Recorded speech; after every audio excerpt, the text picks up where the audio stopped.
สวัสดีค่ะ Good morning everybody and welcome back to the 5th Thailand Elderly Health Service Forum 2025 Comprehensive Integration for Better Elderly Lives.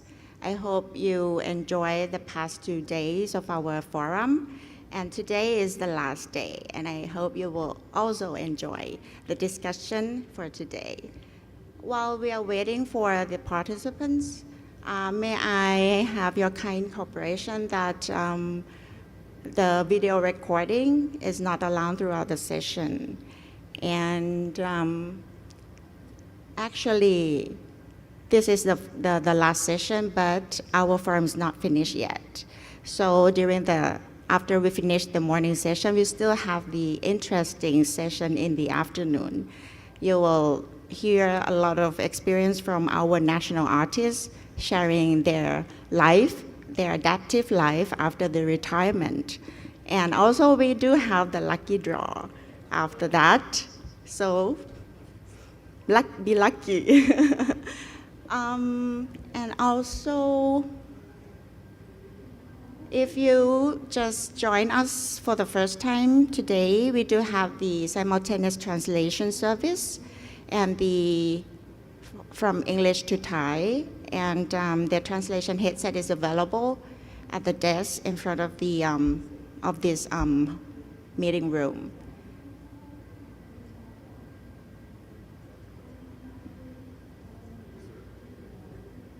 So welcome everybody and please have your seated. We will start our session shortly.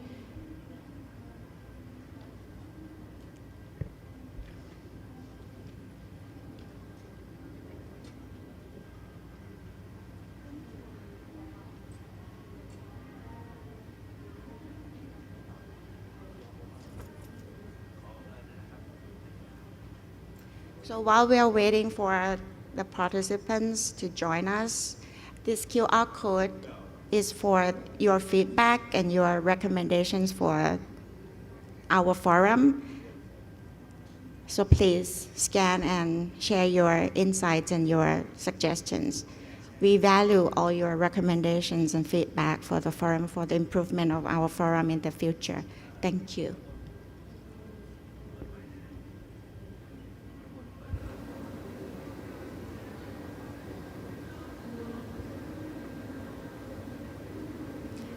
For the new coming participants, may I inform you once again that our session is English session. So if you'd like to have a translation headset, it's all available at the front of the meeting room. Please feel free to get your translation headset.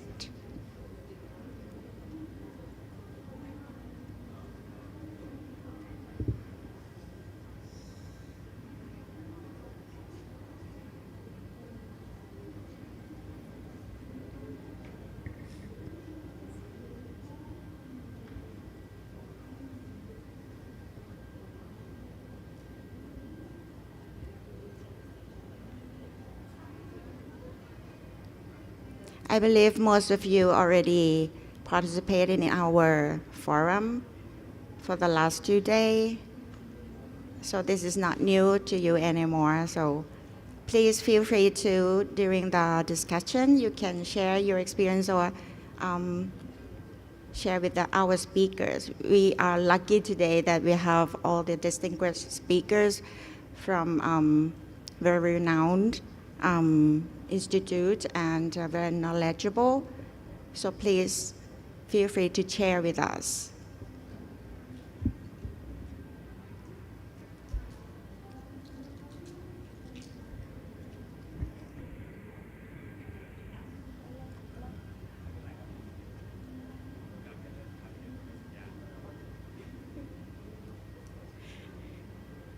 Once again, don't forget that after the lunch break in the afternoon session, we still have very interesting session, the experience sharing of our national artists, how they live after their retirement and how they enjoy the life after the retirement. Also the lucky draw.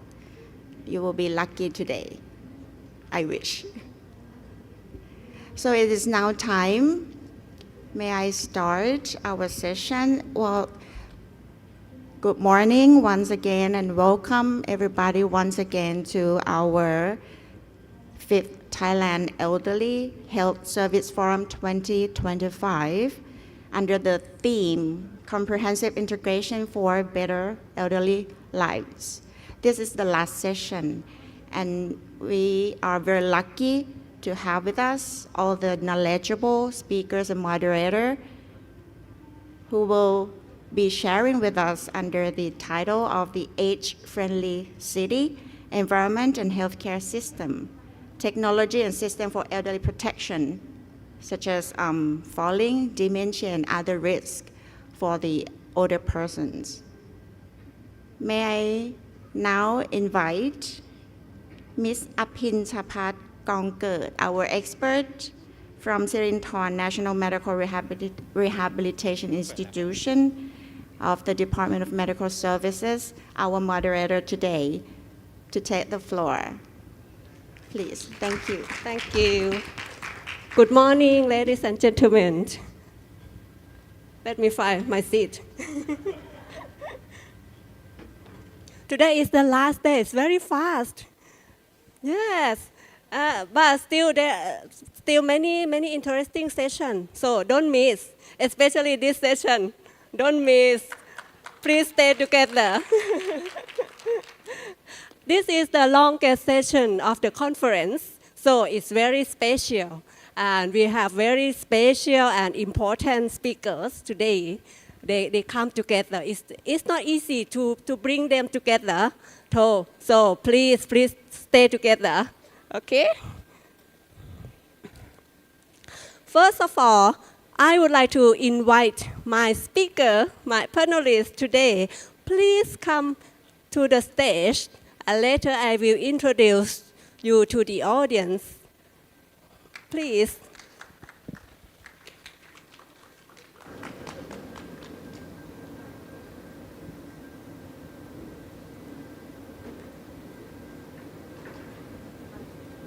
Do you want me to bring the table? And Dr. Tan.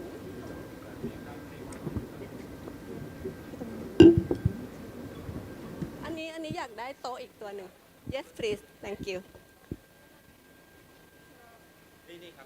มาแล้วค่ะ It's coming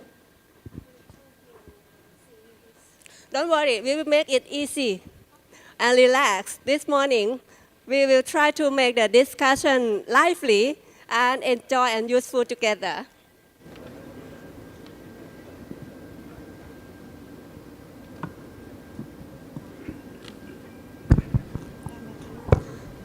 Well, let me start with introduce our speakers for this morning session. First of all, I would like to start with my speakers who come from far away, but in Asia, not too far away. She is the head of the Department of Social Science Research Institute, National Center of Geriatric and Gerontology, NCGG, Japan. You can guess who? And her background is a social epidemiologist, gerontologist. She is interested in social and environmental factors for health and well-being of older adults. She started her academic career as an assistant professor at the Graduate School of Medicine, the University of Tokyo. She teaches quantitative study design and analysis method using survey data. In 2020, she was selected as a Catalyst Award winner on her project research on an intervention study for people with cognitive impairment and family caregiver. Everyone, please welcome Dr. Tami Saito, please. Okay, next. Thank you for introducing. Yes. I'm Tami Saito from Japan. First of all, I'd like to thank committee and Pat Yes. for inviting me to this great opportunity. Okay. Let me introduce our speaker first. Yeah. And next, my next speaker, let me introduce the one who is very beautiful here. She is an advanced practice nurse, over 20 years of experience in gerontological care at Changi University Hospital, Singapore. She graduated PhD in nursing practice from Duke University. And as a quality improvement leader and mentor, she has spearheaded numerous quality improvement and service innovation projects, such as cognitive impairment identification, utilizing social robots for physical and cognitive activity engagement in older adults. And she received many awards on quality improvement. Everyone, please welcome Dr. Lee Fu-in. And next, let me introduce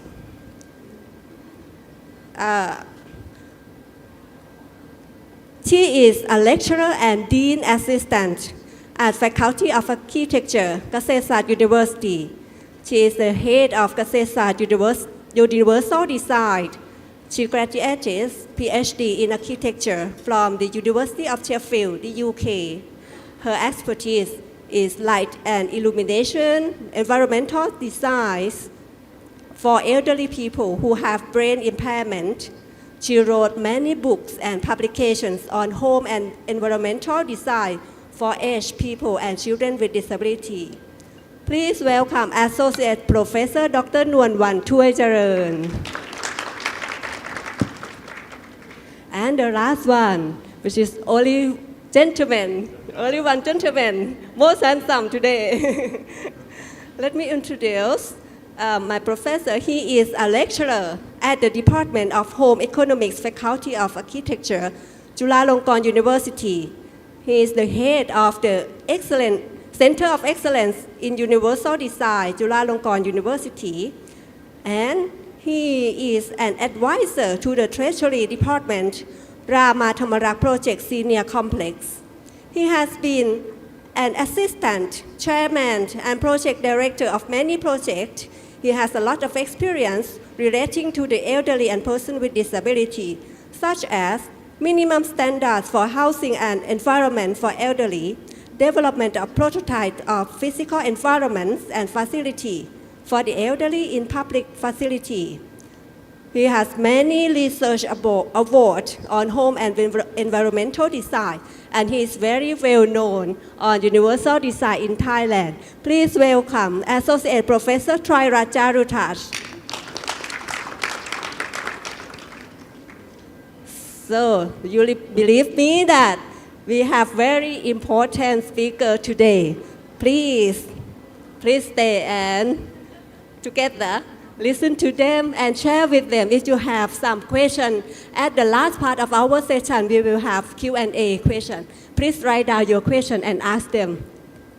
So this discussion, I would like to divide the session into 3 parts, for which I have questions to our speakers. I would like to start with the first question, is that what challenge that are encountered when making city age friendly?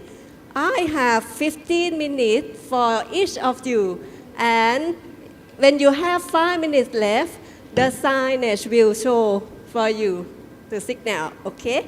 Can I start with Dr. Saito first in terms of epidemiologist?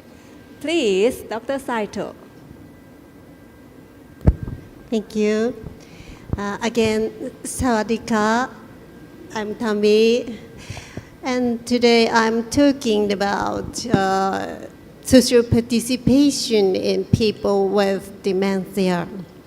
Social participation is a domain of WHO's age-friendly cities, and reason that I focus on dementia is that social participation is particularly difficult for people with dementia. Okay. I'd like to talk about 4 points today, and the first 3 points, I will talking the first 3 points in the round 1, and then the last part I will talking in the round 2. First, I'd like to share a population and its increase in people with dementia with you. The slide shows the increase rate of the cases of people with dementia in 30 years from 2090. The slide shows all countries will experience the increase, but the increase rate differ a lot according to the countries. Do you have some pointer?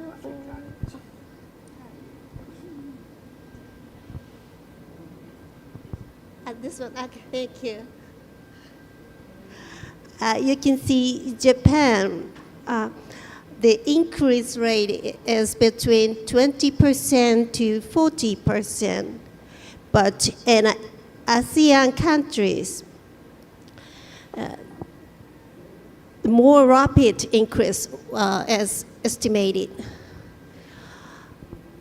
And the studies show the reason for a rapid increase is mainly due to population aging.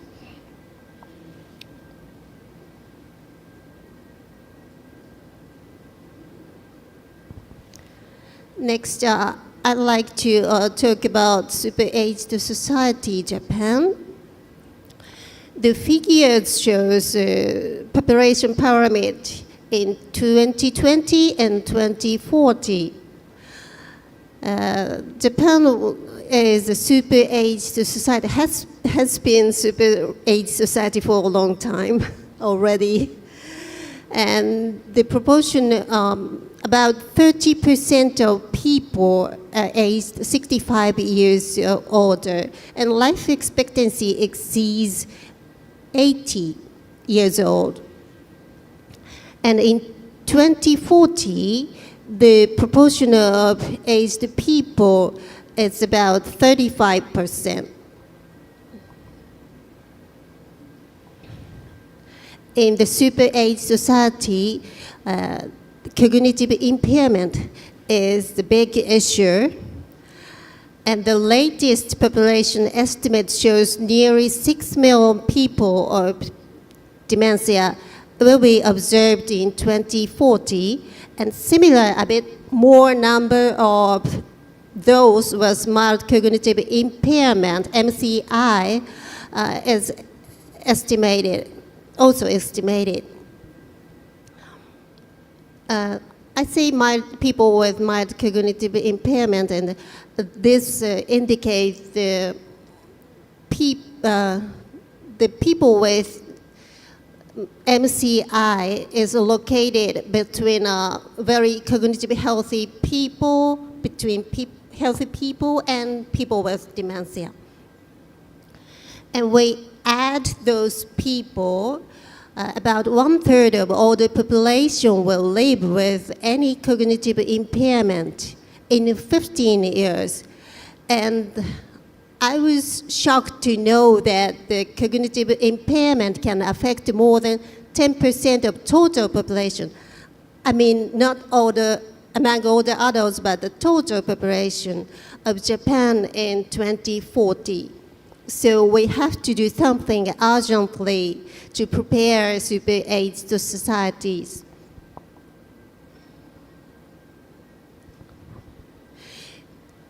Japan enacted a new law of the Basic Act on Dementia to promote an inclusive society last year. The objective of the law is to promote policy to enable those with dementia and their family to live in dignity with a sense of purpose. And they have 7 basic principles. I'm not talking about these principles in detail today, but they value social participation of people with dementia and their family. And to promote their social participation, they say people's understanding for dementia is essential. Why is social participation important? Social participation is well known in the various studies to improve well-being of older adults, like lower risk of mortality, functional decline, onset of dementia, and also happiness or satisfaction with life. And it often accompanies economic activities like shopping, traveling, or eating out. So promoting social participation can improve individuals' lives, quality of life, as well as activate society. Sorry.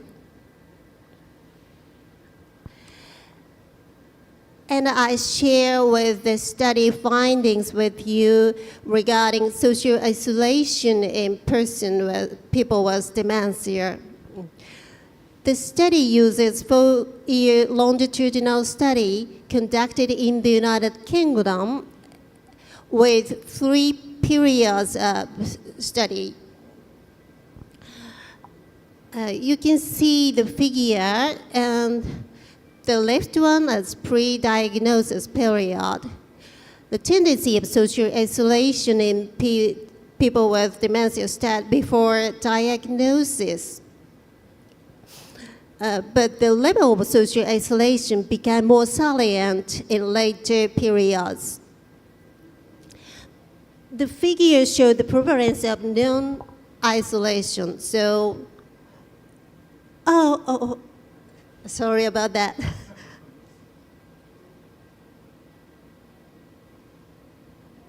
Okay, so compared with the comparison group indicating no dementia group, people with dementia are much less likely to be included in non-isolation. This means people in dementia, social isolation in people with dementia is very serious. And I will introduce another study. This is our own, conducted by our own team. And we assessed visiting places by people using community dwelling older adults sample. And we compared visiting places among healthy older adults and those in mild care needs with or without cognitive decline. And in this study, we assessed 34 places visited past year. The results show that actually people with dementia visited variety of places like grocery stores, small shops, supermarket, or other places. But the proportion of visiting people are much less than people, healthy older adults, or people without dementia in mild care needs. So you can see that the people with dementia, for people with dementia, it is very difficult to participate.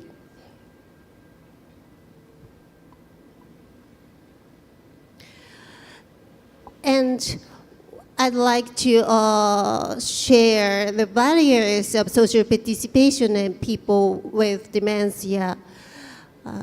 Of course, individual barriers negligible. Dementia severity, mobility, and other functional decline, poverty, or other individual conditions affect non-social participation. At the same time, environmental barriers is important. A poor physical environment, lack of adequate support or services, and dementia stigma. And I'd like to talk about dementia stigma today. Dementia stigma is a negative belief, attitude, or behavior against dementia or people with dementia. There are three types of stigma. First, self-stigma is stigma in people with dementia themselves. And in the middle, it's public stigma. Public's belief, negative belief to older adults with people with dementia or dementia. And the right stigma means courtesy stigma, the negative stigma felt by family or associates a person with dementia. Among these stigma, we think the public stigma is most important because public stigma affects self-stigma and courtesy stigma. So we have to reduce stigma, public stigma first. Okay, I'll skip. And our team has conducted several studies on factors for dementia stigma and found that if people themselves are isolated from the society, they are more likely to have negative stigma. In contrast, if they have learning experiences, they are less likely to have stigma. And it is interesting that interaction, the quality of interaction can affect stigma diversely. For the upper type of interaction, symptom-limited interaction, means when we focus only on loss of abilities, that increases negative attitude. In contrast, if they have opportunity to understand that the person in front of you have preferences and own characters, people are less likely to have negative stigma, dementia stigma.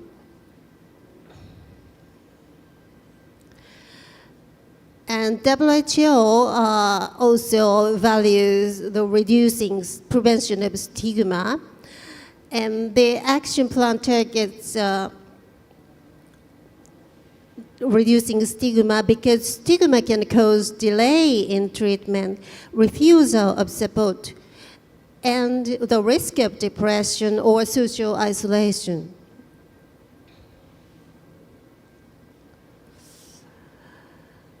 So I focused on dementia stigma today, but various environmental factors affect social participation of people with dementia. The slide shows WHO's framework of healthy aging.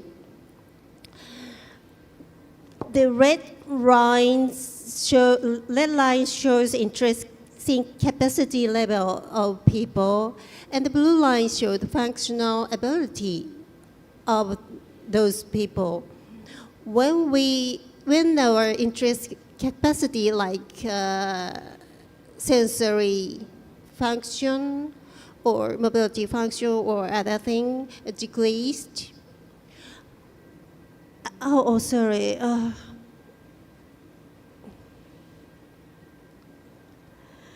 The environmental roles become more important. The difference is bigger than in the healthy people.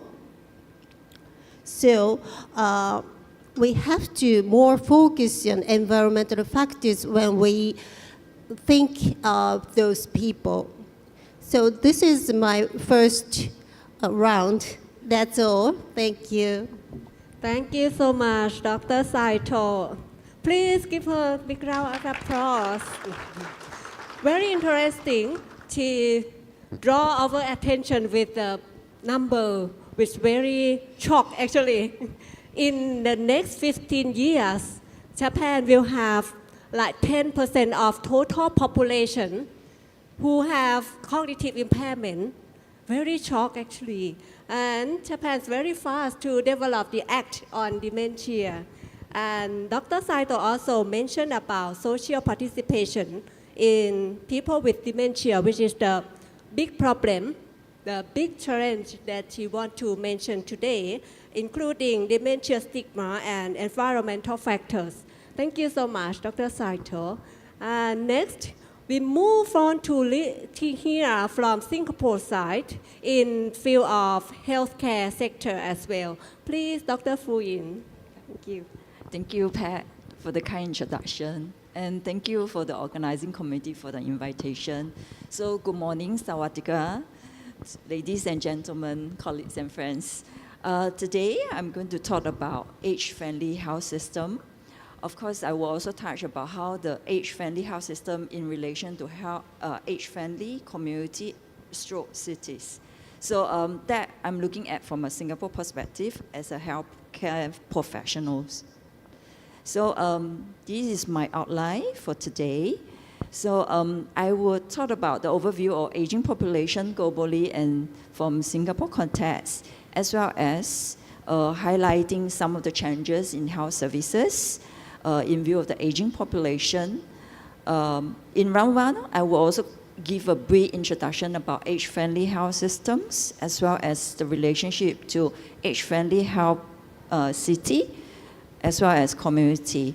In round two, I will cover the last point, which is the innovative models and evidence-based approaches to address or implement age-friendly health system. So age-friendly innovation and skill is urgent for countries or community and healthcare organizations, because there will be an additional billions of older adults by 2050 and 1.4 billion by 2030 based on the WHO data. And 80% of the older adults will live in low or middle countries. And 50% of the older adults live in cities and towns. So henceforth, capitalizing on these tremendous human resources of the older adults, which can offer for us or for the community, is paramount, as well as the preparation for effective care and infrastructure resources is important and essential. So in Singapore, by 2030, estimated 1 in 4 Singapore citizens will be age 65 and above, and 2.7 working adults in our population will be supporting one senior that which we age 65 and above. And 83%, 83,000 of a senior will be living alone, and among them, 100,000 of senior will be having at least mild disability. Henceforth, the action plan for successful aging in Singapore was refreshed on 2023. So this is second version. It was a collective effort between the governments, the voluntary welfare organizations, academia and businesses, communities, leaders, to redefine aging and what is aging successfully, and to build a best place for the Singaporean to age in place.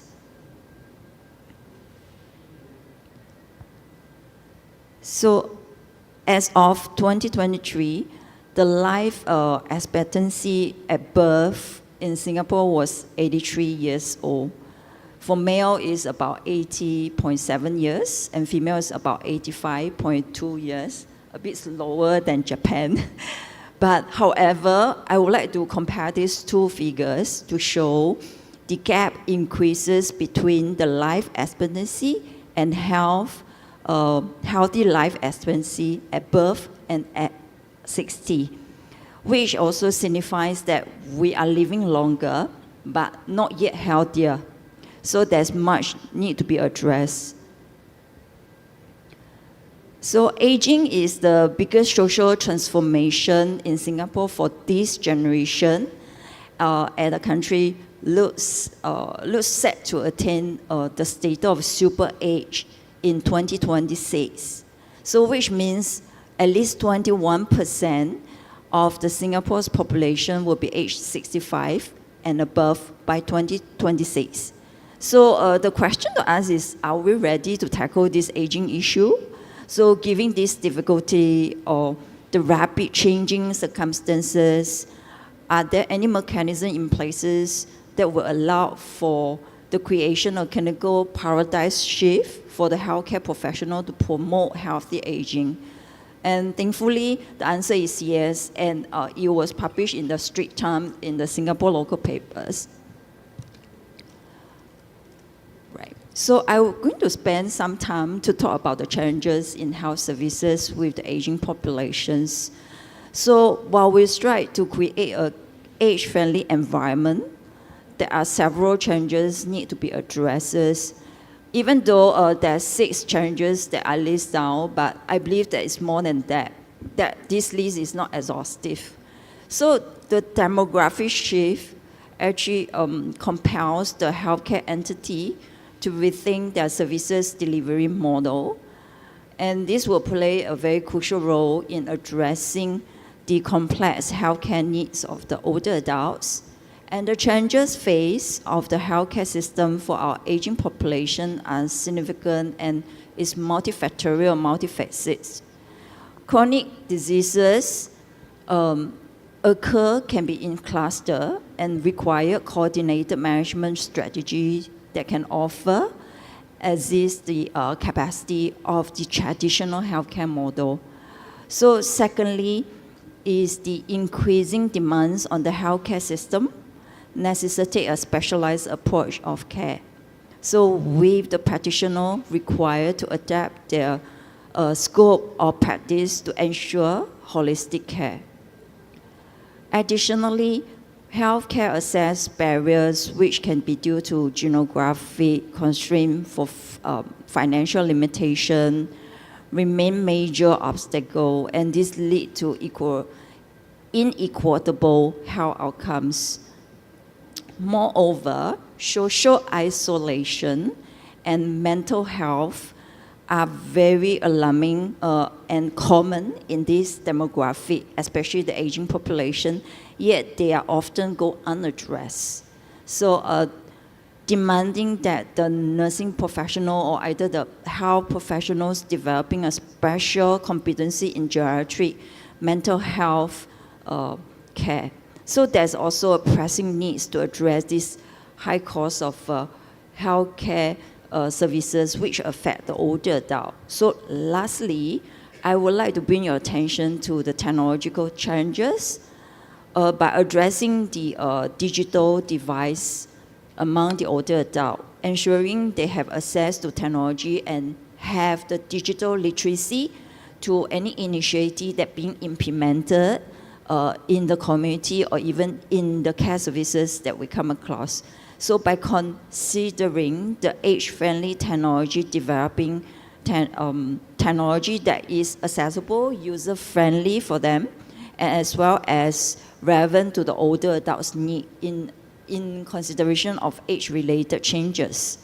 So all these changes underscore the urgent needs to reform and innovation in the care of delivery while creating the age-friendly environment.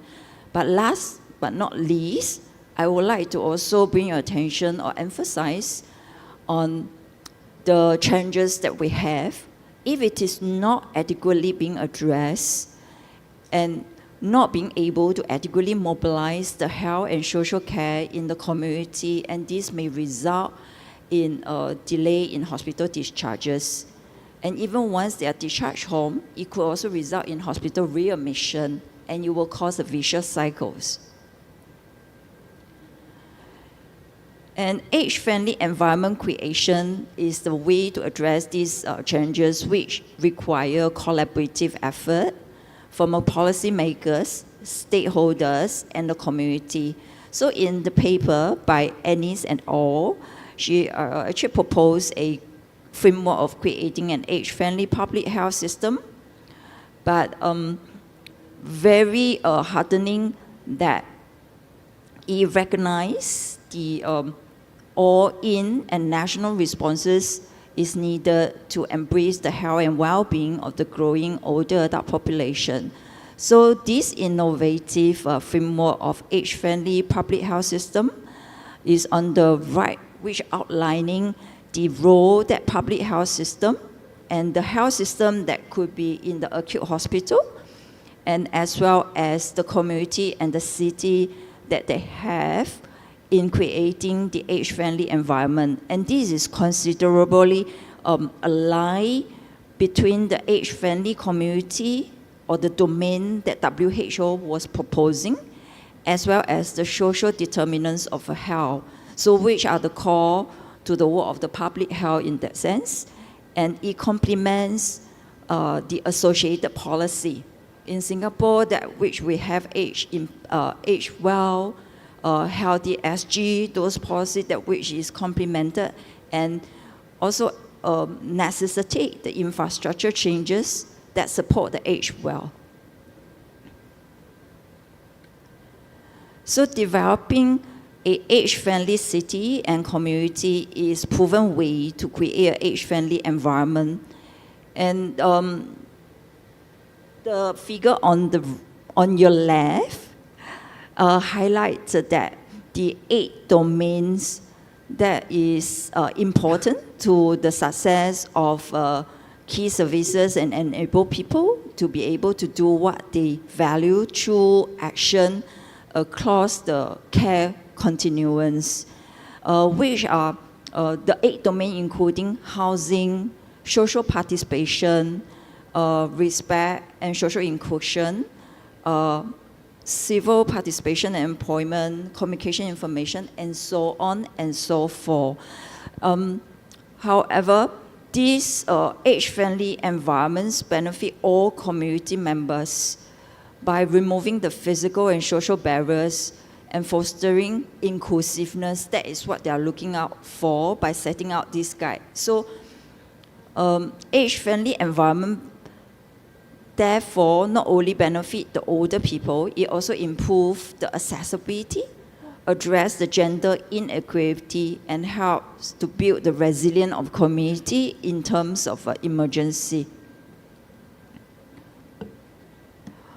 The benefits are demonstrated very by the WHO Global Network for Age-Friendly City and Community.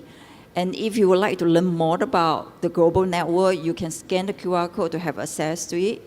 That is over 1,400 members across 51 countries are in these global networks. They are all committed to become more age-friendly in their health systems or cities. And WHO also published a national program for age-friendly city and community, a guide for implementation.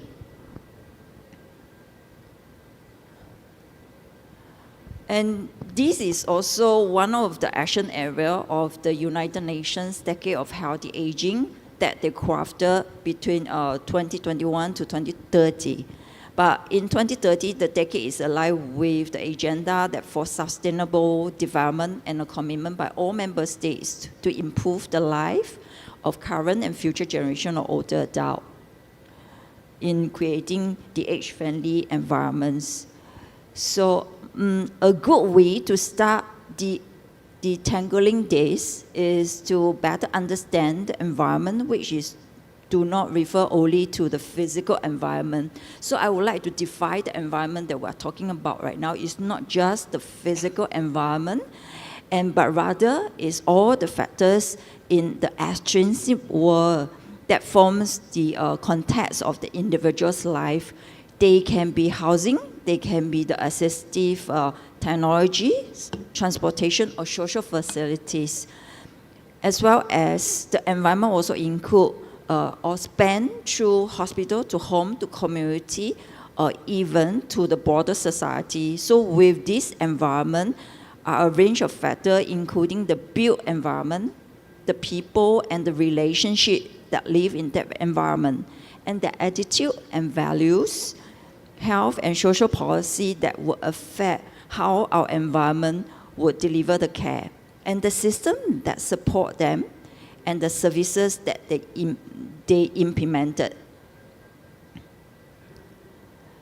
So the national programs are one way for countries to accelerate the development of age-friendly city and community, and they enable the country to deliver global commitment, as well as also inspire and support the local action. The local action can be you and me working as a health professional in a healthcare system that you require to take action to provide care for your older adults.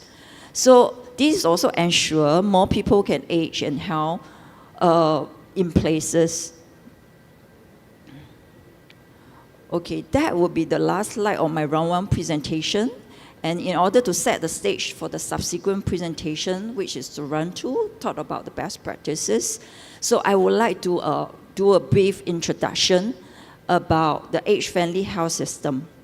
And this, in short, is AFHS, is categorized by tailored approach to meet the specific needs of the older adults and focusing on their unique physical, social, and environmental needs.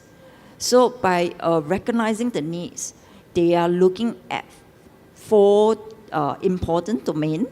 So they are using the 4 M's framework, that which are what matters, medications, mentation, and mobility, and which I will illustrate a little bit more in the subsequent presentation. But however, I would like to give a brief about what matter. When we talk about what matter is by knowing and aligning the care with the older adult's specific health outcome and their goal and care preferences. And for medication-wise is to look at how age-friendly medication can be utilized for the patient. And mobility-wise, mentation-wise is talking about across all the care setting, and we will need to prevent, identify, and treat and manage dementia as one of it. The other 2 will be depression and delirium across the setting of care. Lastly, would be to ensure the older adult can move safely in every day to maintain the function and do what matters to them, right? Then there are already many successful examples, as you could see at the logo. So many countries have it adopted and they have it declared themselves as age-friendly community. So with that, I would like to end my round 1 presentation. Thank you. Thank you, Dr. Fuin. Very interesting. Dr. Fuin just told us that global population show that 80% of older adults live in low and middle income countries, which means in Thailand, not Japan, not Singapore, but in Thailand also. We are low and middle income countries, very big number. And in the next year, in Singapore, we'll have around 20% that people will have age 65 and older. Quite is increasing, right? And Dr. Fuyin also mentioned about challenges in health service sector. For example, like complex care needs. I'm sure that you all agree with her. It's the same figure. Now we have only 60 countries around the world that committed to the WHO Global Network for age-friendly city and community. But most of them is the developed country. They have very few to the developing country like Thailand. Thailand here. Most of the age-friendly city is in the developed country in the North America and Europe and Japan and Singapore. So the key question of my research is how can we adapt the 8 domain of the age-friendly city to Thailand? So we start in the research. This is the 2017 research. Dr. Vipan founded the state hospital have only 40% have assistive device in the building, and the district office is only 30%. Shopping center have only 12%. But in the worst case, the bus terminal, the temple, the market, the library, and the primary healthcare is no assistive device. This situation is really severe. So they have the cost to the older person. It for each year it 5,000 older Thai people for every years, and 3.3 older person die for each day. Today older person it die 3%. So about 10 years ago, we promote the age-friendly city. We try to put some handrail in the temple, in the healthcare facility, and made the ramp, and maybe put some handrail in the park, and put some handrail in a house. This is a very important figure. I'm presented that Thailand is going to the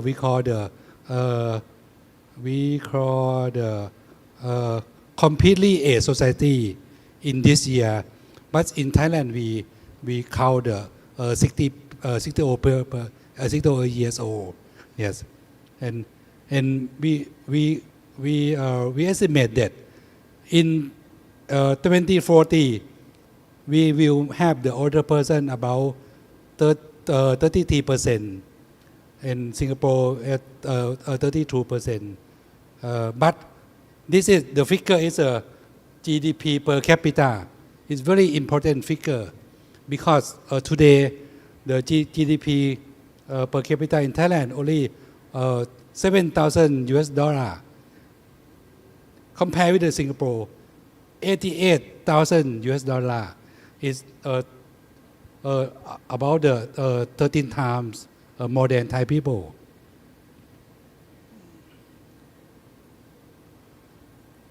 This table shows that developing country they have much more money than developing country.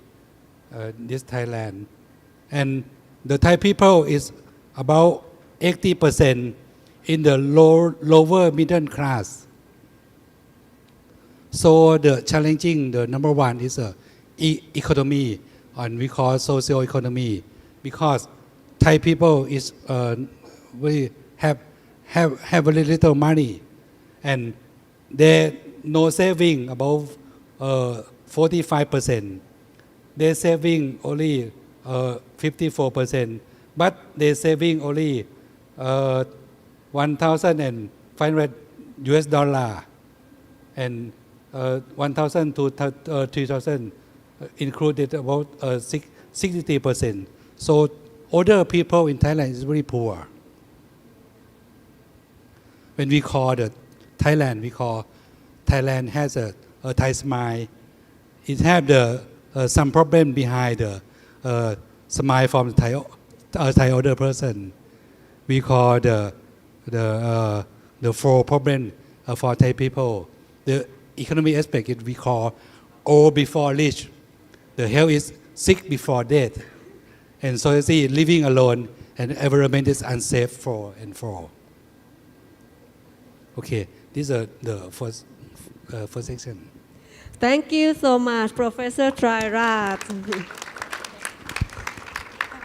So Professor Trairat has told us about eight domain of age-friendly community following WHO guidelines, and Also, he mentioned about the economic status, which is the big challenge for Thai elderly people.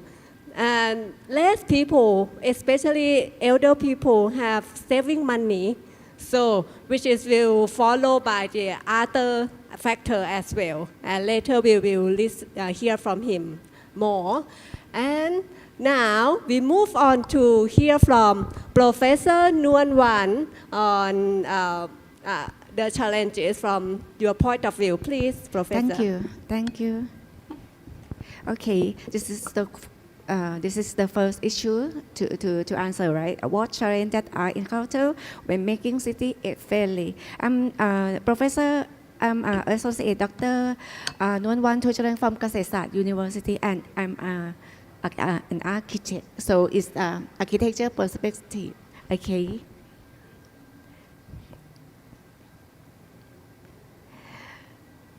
Today, maybe I will talk about different perspectives from other speakers.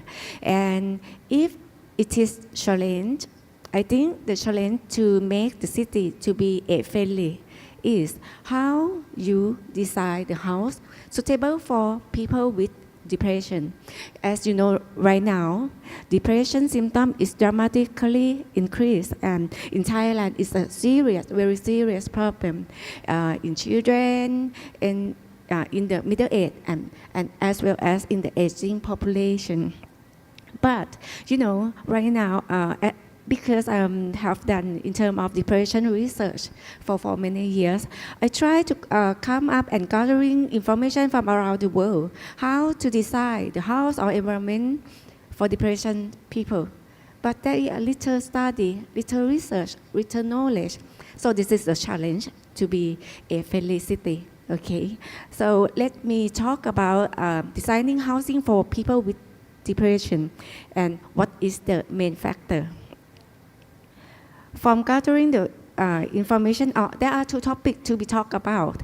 The first topic is a guideline for design housing for people with depression from abroad, and also the guideline for designing housing for people with depression in Thailand.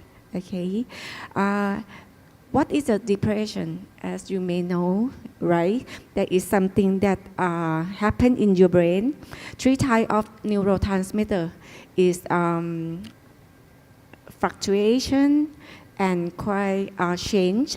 So there are a lot of symptoms happen. So the elderly with depression is different from normal elderly. What happened with them? They gonna have aggressive emotion. Sometimes they happy, sometimes they cry, sometimes they would like to have suicide. So the architecture or environment for these people would totally different from the aging people normally. Okay, when I come across the paper and research around the world, I try to sum up, maybe a little research that I found, but I try to sum up the main factor for the environment that can, you know, relieve or make them better or have them like more safety. Just only 5 factor, just the main factor. Okay. For the first factor is the light. You know, from 2002, there are research. The first research is about depression, how light can relieve the depression. This is the first research. It's 2002. It's the first one, and he found that bright light, 5,000 lux for 2 hours between 6 to 8 a.m. can relieve the depression symptom. It's a 20 years ago. They know that, okay?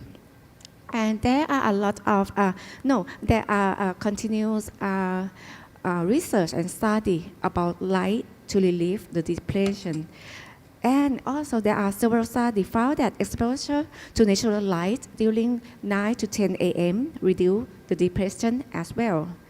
And when compare the patient in the room without daylight and the patient that have the daylight in the room, they found that the patient with daylight can reduce the drug significantly than the one that have no daylight. So the light is the most thing that have to be considered in the house. And this is the light box that used to reduce the depression. But this is from USA, not in Thailand. In Thailand, there is only a few studies for the depression. Okay, it's a light box. You can put on the chair, on the table and expose to that light for 2 hours every day. And it proved that it reduced depression as well. The second thing is the plant and the tree. You know, access to natural environment and green space, and also if even the picture of the green space in your room can reduce depression as well. There are a lot of studies about this, and this is one of the case study. Garden enough rehabilitation garden in Sweden. Psychiatric people, especially for depression, live in this project, and 1 year they found that their symptom reduced by 64%. So it's the tree, it's the plant, it's the main factor as well. And this is the case study from Norway. They use tree and the green color, and every area in this hospital, psychiatric hospital, have the tree. So, and they found that the psychiatric people in this hospital reduce the symptom as well.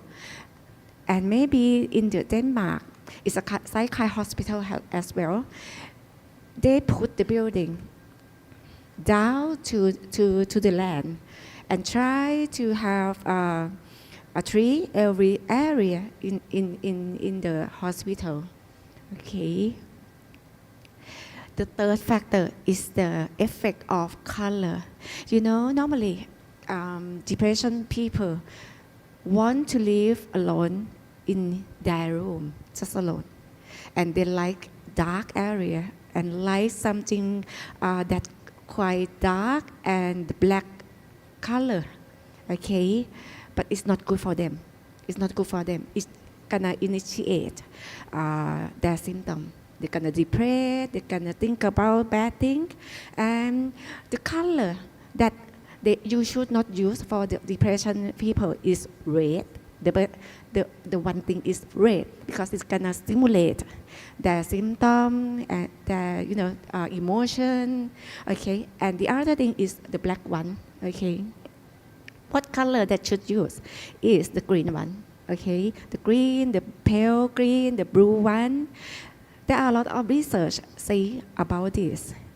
And also the effects of the art therapy, artwork, art abstract, or image of art can relieve the symptom of depression as well. So in the house, for aging people with the depression, you should put the art object, okay? Another thing is, there are lots of research saying that neurotransmitter inside the depression people can stable if they talk a lot. Mm-hmm. More talk, the neurotransmitter more stable. Okay, so if you provide like a public area in the house or housing or the building and let them to come to join and talk, their symptom would be reduced. Okay, this is the last one. Okay, maybe I have 5 minutes more. Okay, and this is the research in Thailand. The research in Thailand is the project named the development, the resident environment for the rehabilitation of elderly with dementia and depression. And actually there are 2 projects, and this is my project and my colleague, okay? And one of the project is have a look the environment for the depression people, okay? And what we found like a prototype, okay?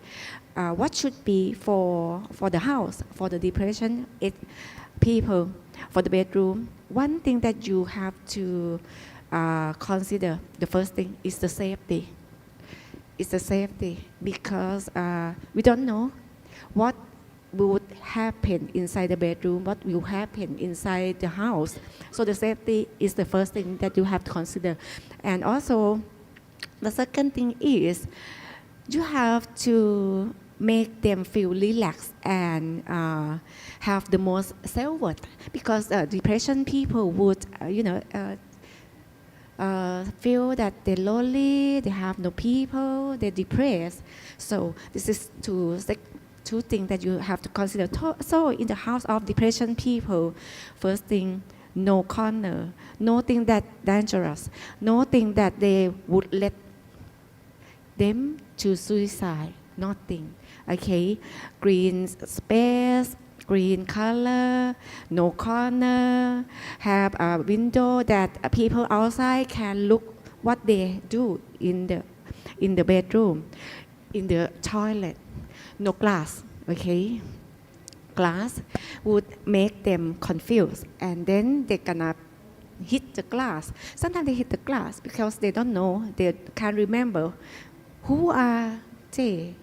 Okay, but hit the glass and then maybe dangerous to them. No glass in the toilet, and try to make it safety as possible, and the green color as well. And also for the dining room to be relaxed, and for the living room to be relaxed, and no corner, no socket, no nothing electricity to be dangerous. Okay, and also for the corridor area, relax as possible, and the garden that have something smell quite nice to relax, to relieve, and have the daylight. Okay, and there actually it's not just the housing, for the hospital as well. For the examination room, there is no dangerous thing as well. The green color have to be introduced in this room, and also the lighting as well have to be uniform, because otherwise if they confuse themselves because there are a shadow on someone else's face, they gonna sometimes they get aggressive. Okay, and also the reception area, no dangerous thing, the green color, the corridor, the green color, the therapy room, the green color, and the ward one. The ward one is the area that have to be most considered, because sometimes they sleep at night, and they always wake at night frequently, and maybe dangerous for other people, nearby me. So no dangerous thing as well. And for the single room, there is no dangerous thing as well. The green color should be provided. Oh, I see. I would like to introduce you the prototype of one house for depression people. Okay, and we test already that it's okay. And the depression is okay, is okay as well. So could you please play the video for us? Okay, and okay, thank you.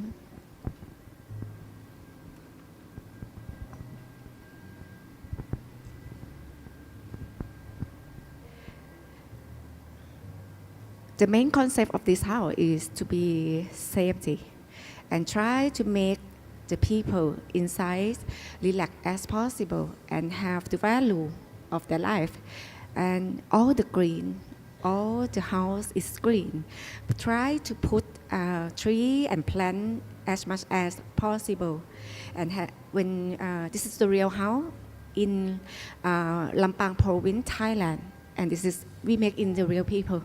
Okay, all right. And this is we call hope box. I will describe later. And this is the living room, green, no dangerous thing.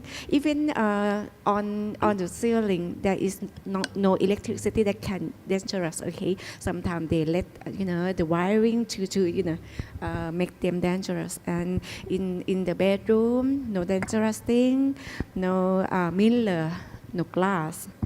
Put all green. Put all three picture. And for this wall, we try to make like something soft on the wall because sometimes they, hit the head on the wall. Okay, this is all green. And also outside the building, we provide like a dining space. Okay, to this elderly. And for this dining area, there are a lot of planting. It smells good and relax. And also for this area, dining area, they can talk to other people to let talk and participate. Okay. This is all for this house. Oh, for the toilet, no glass as well. Nothing too dangerous for them. In this house, there are two depression person live in. One is woman, and another one is man. And it's a younger, it's an older sister that have the symptom. Okay. This is all of the house. This is what I call hope box. I did the research, and it shows that if you feel down, feel depressed, you take something happy immediately, and it would relieve your depression. As much as you take the happiness, you're gonna feel better, and the depression would reduce. So this is the hope box. I put a lot of happy of her life on that box, and what we found is she's happy and she's good. Okay, all right, and this is a sitting area to have a look the whole box every day. This is the real house in Lampang, and this is the garden that we make for her. Okay, every day, and she's now happy now. Okay, and I think it's all of my question is the challenge for age-friendly. Okay, right. Thank you so much, Professor Nuanwan.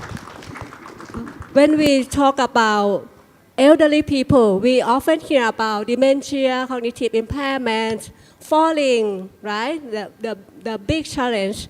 And today, Professor Nuanwan also point out about depression. Actually, is also the big problem as well. And Professor Nuanwan also mentioned about environmental factors that influence the depression.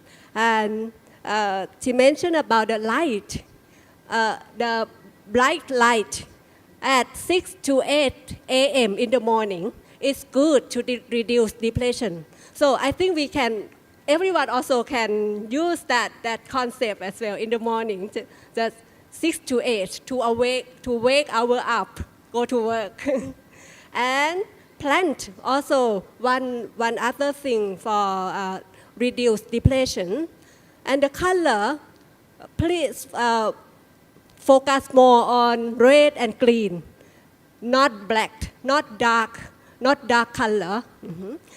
And avoid separate private space because the people with depression try to stay alone, separate from others, but encourage them to talk a lot, to participate with other people that can help people with depression to reduce the condition. That's very interesting. Thank you so much, Professor Nuanwan. Now we hear about the challenges about how when we make age-friendly city from our 4 speakers. Now we will move on to discuss on the second question. Let me find my question. Second question, I would like to hear from our speakers again about what are the best practices of healthy and age-friendly cities. I would like to have some example of the best practice that May start with Professor Trairas Yes. first. Thank you. Thank you. Professor Nonban is love the green color and green area because the green color is a symbolic of the Kasesa University. That's right. Maybe she brought it green. Yeah. But today I wear red. Red. Sorry. We do a lot of research, try to adapt the 8 domain of the 8 felicity to many community. We show about 2 community.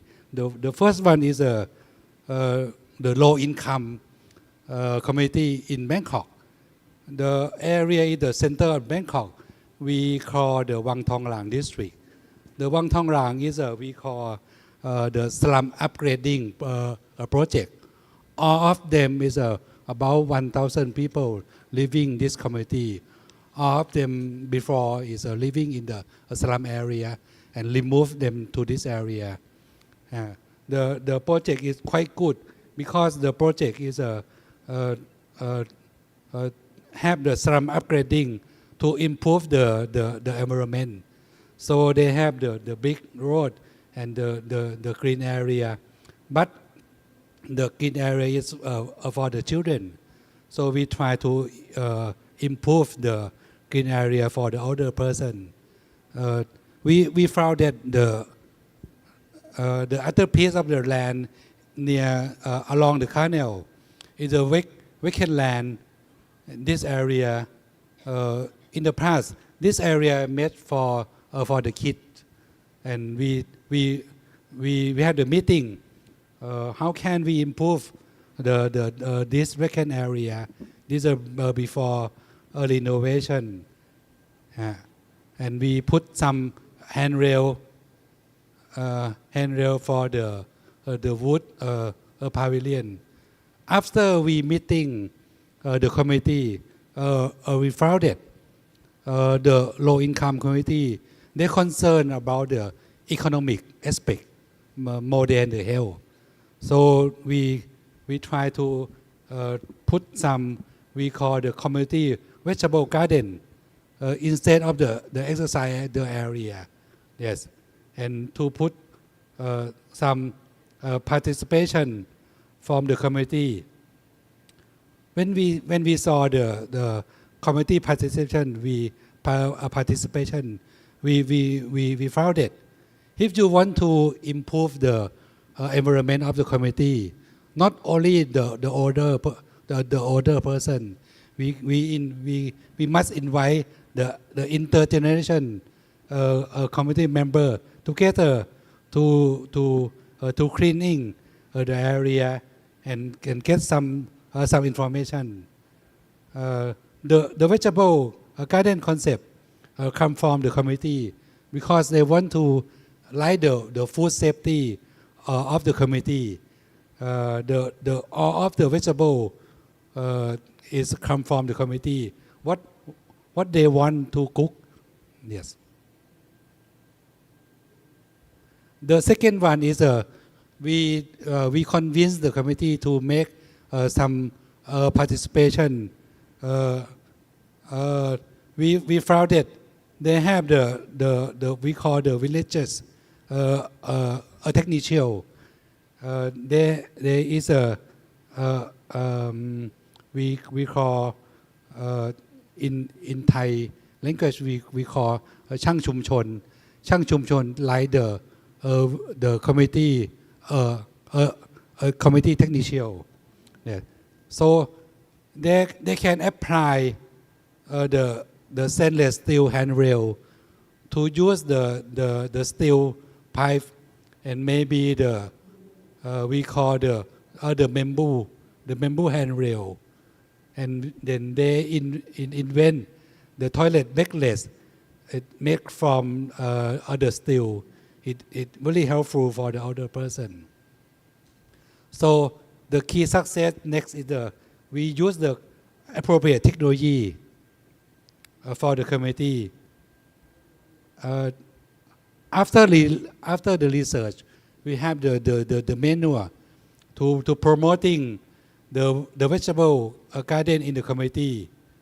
and you can add my Facebook jula.udc, but sorry, it's only Thai language.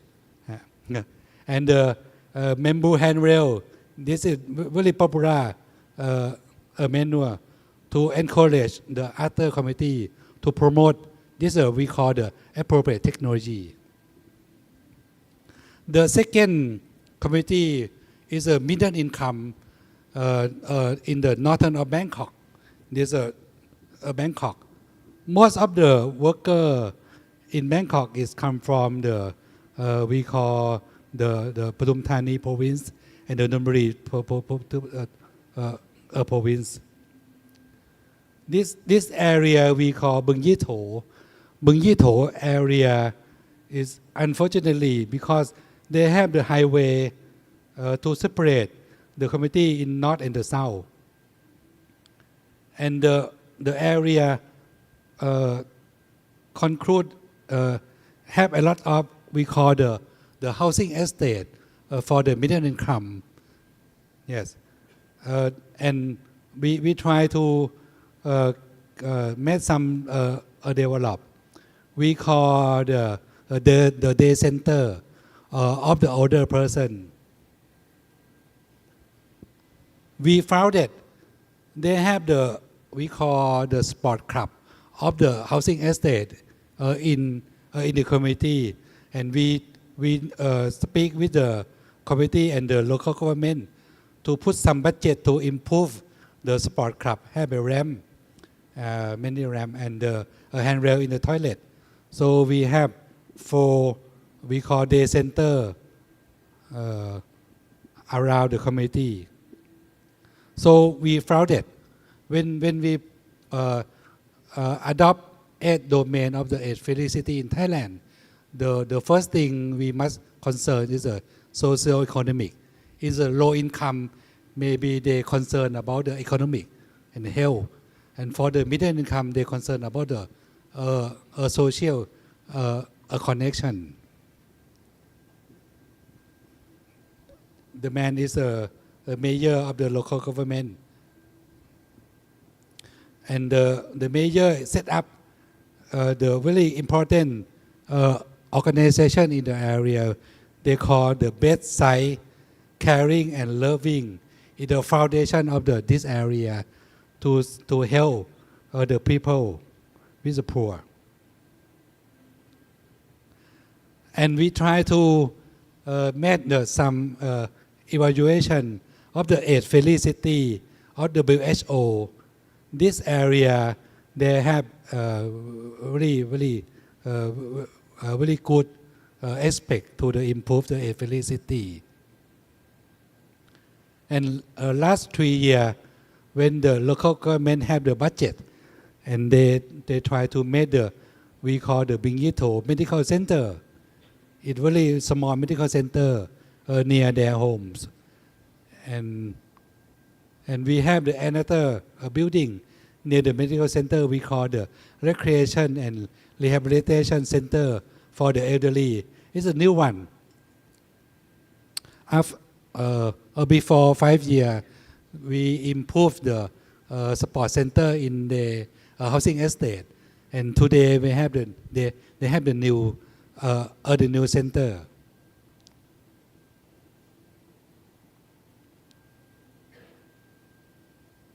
So I can conclude that when we use the 8 domain of the 8 friendly community in Thailand, they have the hierarchical.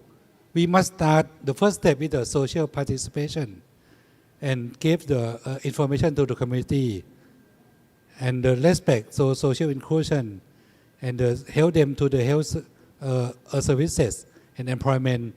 And the last thing is a physical environment to improve the transportation, housing, and outdoor space. We found it. In other hand, not only the day center, we improve the house for the Thai people in many areas, because we found it. It have only 3.4% is in a unsuitable house for Thai older person. When we call the proper house for the elderly, we have 5 elements: the stair with the handrail, the bathroom and the handrail, the bedroom in the ground floor, and the toilet in the house.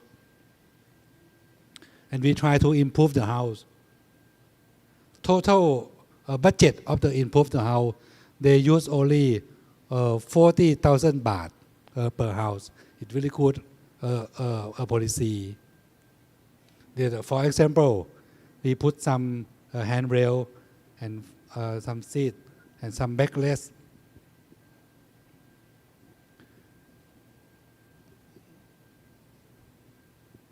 Okay. The key success to improve the age-friendly city in Thailand, we focus in the 4 key successes. The first one is the public relation to inform the community about the project. And intergeneration volunteer is very key success. Not only the older person, but the other age of the volunteer is a key success. And use the appropriate technology, use the local material, and the community technician is really important. And the last one, the process of the age-friendly community should be hierarchical. To start with the information and to put them accept and respect it. Okay. Thank you so much, Professor Trairat, for the best practice. He shared with us about the project that he tried to make the age-friendly city, age-friendly community in 2 status, in the low-income community in central Bangkok, right? And in middle-income communities, and he found that people in those 2 status, 2 economic status, focus different things. In low-income community, they focus economy first.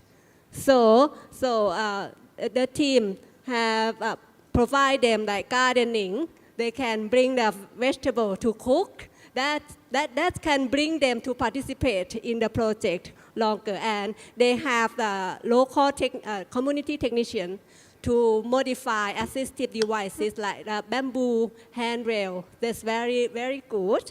For middle income community, they focus more on social participation.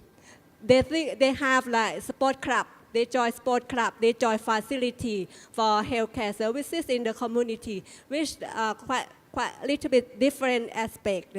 And also, Professor told us that only 3.4% that show that a suitable house for elderly people in Thailand, which is very low. There's still a lot of things to do, right?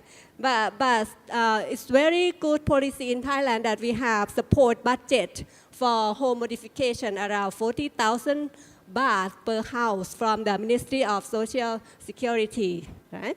And the key success, Professor Trairat mentioned that, first of all, you need to have public relation. You need to tell people what should consider, raise their awareness first, right? And you should integrate the other generation, not focus only elderly people, but other age generation also can be involved to support, and also try to have appropriate technology, starting from the thing that we have in community first. Thank you so much, Professor. And next, let's move on to hear from Professor Nuanwan again on the best practice, please. Okay. And this is a second question, right?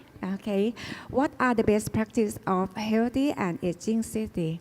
So when I have a look at this question, I try to gathering research and study to answer this question. And what I found is there are a lot of research and study saying environment are highly influenced on our behavior and exposure to hearing and so on. And as you can see from this graph, you see that it is an environment, long-term care, health system would compensate significant loss of capacity of the elderly. So environment is quite important, okay?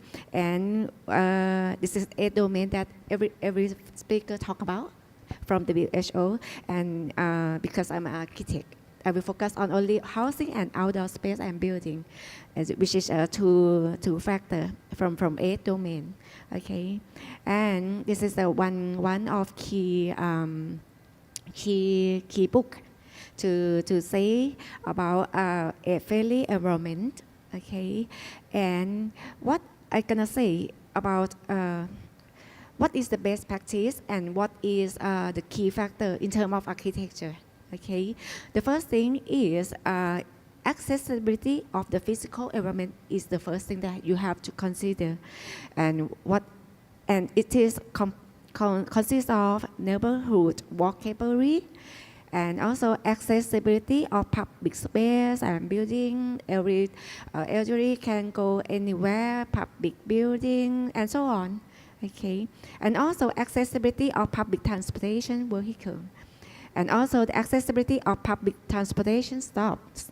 And the last thing is affordability of housing. So you have to have house that enough and suitable for the elderly. This is what you have to focus for housing and outdoor and building to achieve WHO, okay, a friendly city recommendation. And I would like to introduce one case study. In Thailand, there's still no AIDS-friendly city that registered to WHO. No, nothing yet. So, but one area that I think could be a possibility to go to register to WHO in the upcoming years. I'm not sure, but it's coming. It's coming is Sansuk municipality. Okay, this is the mayor. He is Narongchai Kunprim. He's the mayor of Sansuk. And the Sansuk is quite. There are a lot of things that they make to elderly people. A lot of things, and they have a lot of money as well. Okay, they have a lot of facility. They have a lot of health system. They have a lot of project to focus on and improve health for the elderly. And they got a lot of awards as well. They got a award say named Lat Lat Award. And this is a award. They're saying that this city is a smart city for the elderly, and a lot of innovation in terms of elderly health system as well. And there are a lot of elderly in this city. And the problem for this city is the elderly got a health problem, and they would like to. Actually, it's a vision of the mayor Narongchai Kunprim. He focused on to make the better life, better health for all elderly in the area. That's why every project, all the project, a lot of projects happen in this area. And for example, is Sansuk Elderly Development Center. And this building, I will show you, they got like a universal design, quite very good universal design. Is designed by Faculty of Architecture Kasesa University for 5 or 6 years ago. Okay, and also Burapha University Hospital, and also Public Health Center in Sansuk. Every project have the universal design that quite good for the elderly people. And also, apart from elderly development center, there are also tourism area that make better environment suitable for elderly people as well. Had Wanapa, Marine Science Institute, Khao Sam Muk, Wat Sansuk, and Lambton is all have the environment that's suitable for elderly.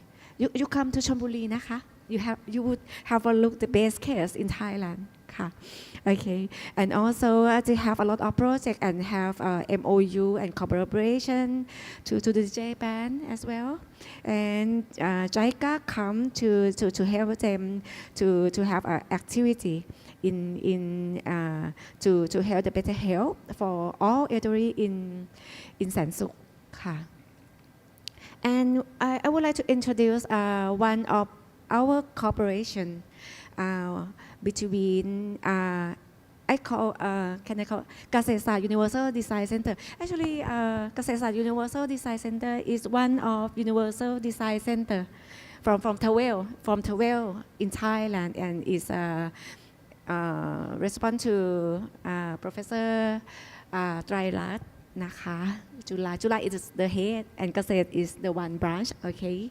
And I will share one project of this. This is the project that we did a collaboration with Sansuk, and we received the fund from Thai Health Foundation, okay? And we would like to share that what is the role that we cooperate with them. As we are an architect and as we are actually academic person, so we provide like knowledge about universal design, how to improve environment to the elderly, to the community, and the Sansuk municipality act as like organization to help the community to develop the housing to be good for the elderly and to help the community have money to improve their house. Okay, this is what the role that Kasesa University Design Center put in this Sansuk นะคะ This is one case study in Sansuk. This is Elderly Development Center, Sansuk Elderly Development Center. 5 years ago, Faculty of Architecture, Kasesa University designed for them. And every part in this area, in this building, suitable for elderly. The function of this building is the development center. They have like a lot of activity for the elderly. Dancing, singing, yoga, and sometimes they have a training session for the elderly, only elderly, and about 2,000 elderly people register in this center and come. Sometimes every day, day by day, and do a lot of activity over here. And for example, for the parking, the parking is quite suitable for the elderly. They have a space behind the car park because the space would serve the elderly people when open the door from the car, and the lamp for wheelchair person, and also for toilet that's suitable for elderly people. And we do a lot of things together. This is the Kasesa Universal Design Center. Okay.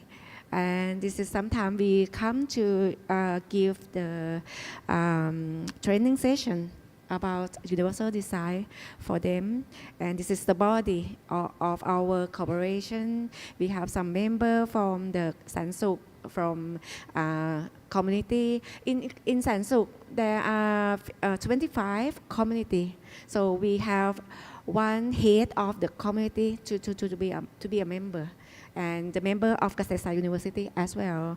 And sometimes we talk together online meeting, come to event of them, something.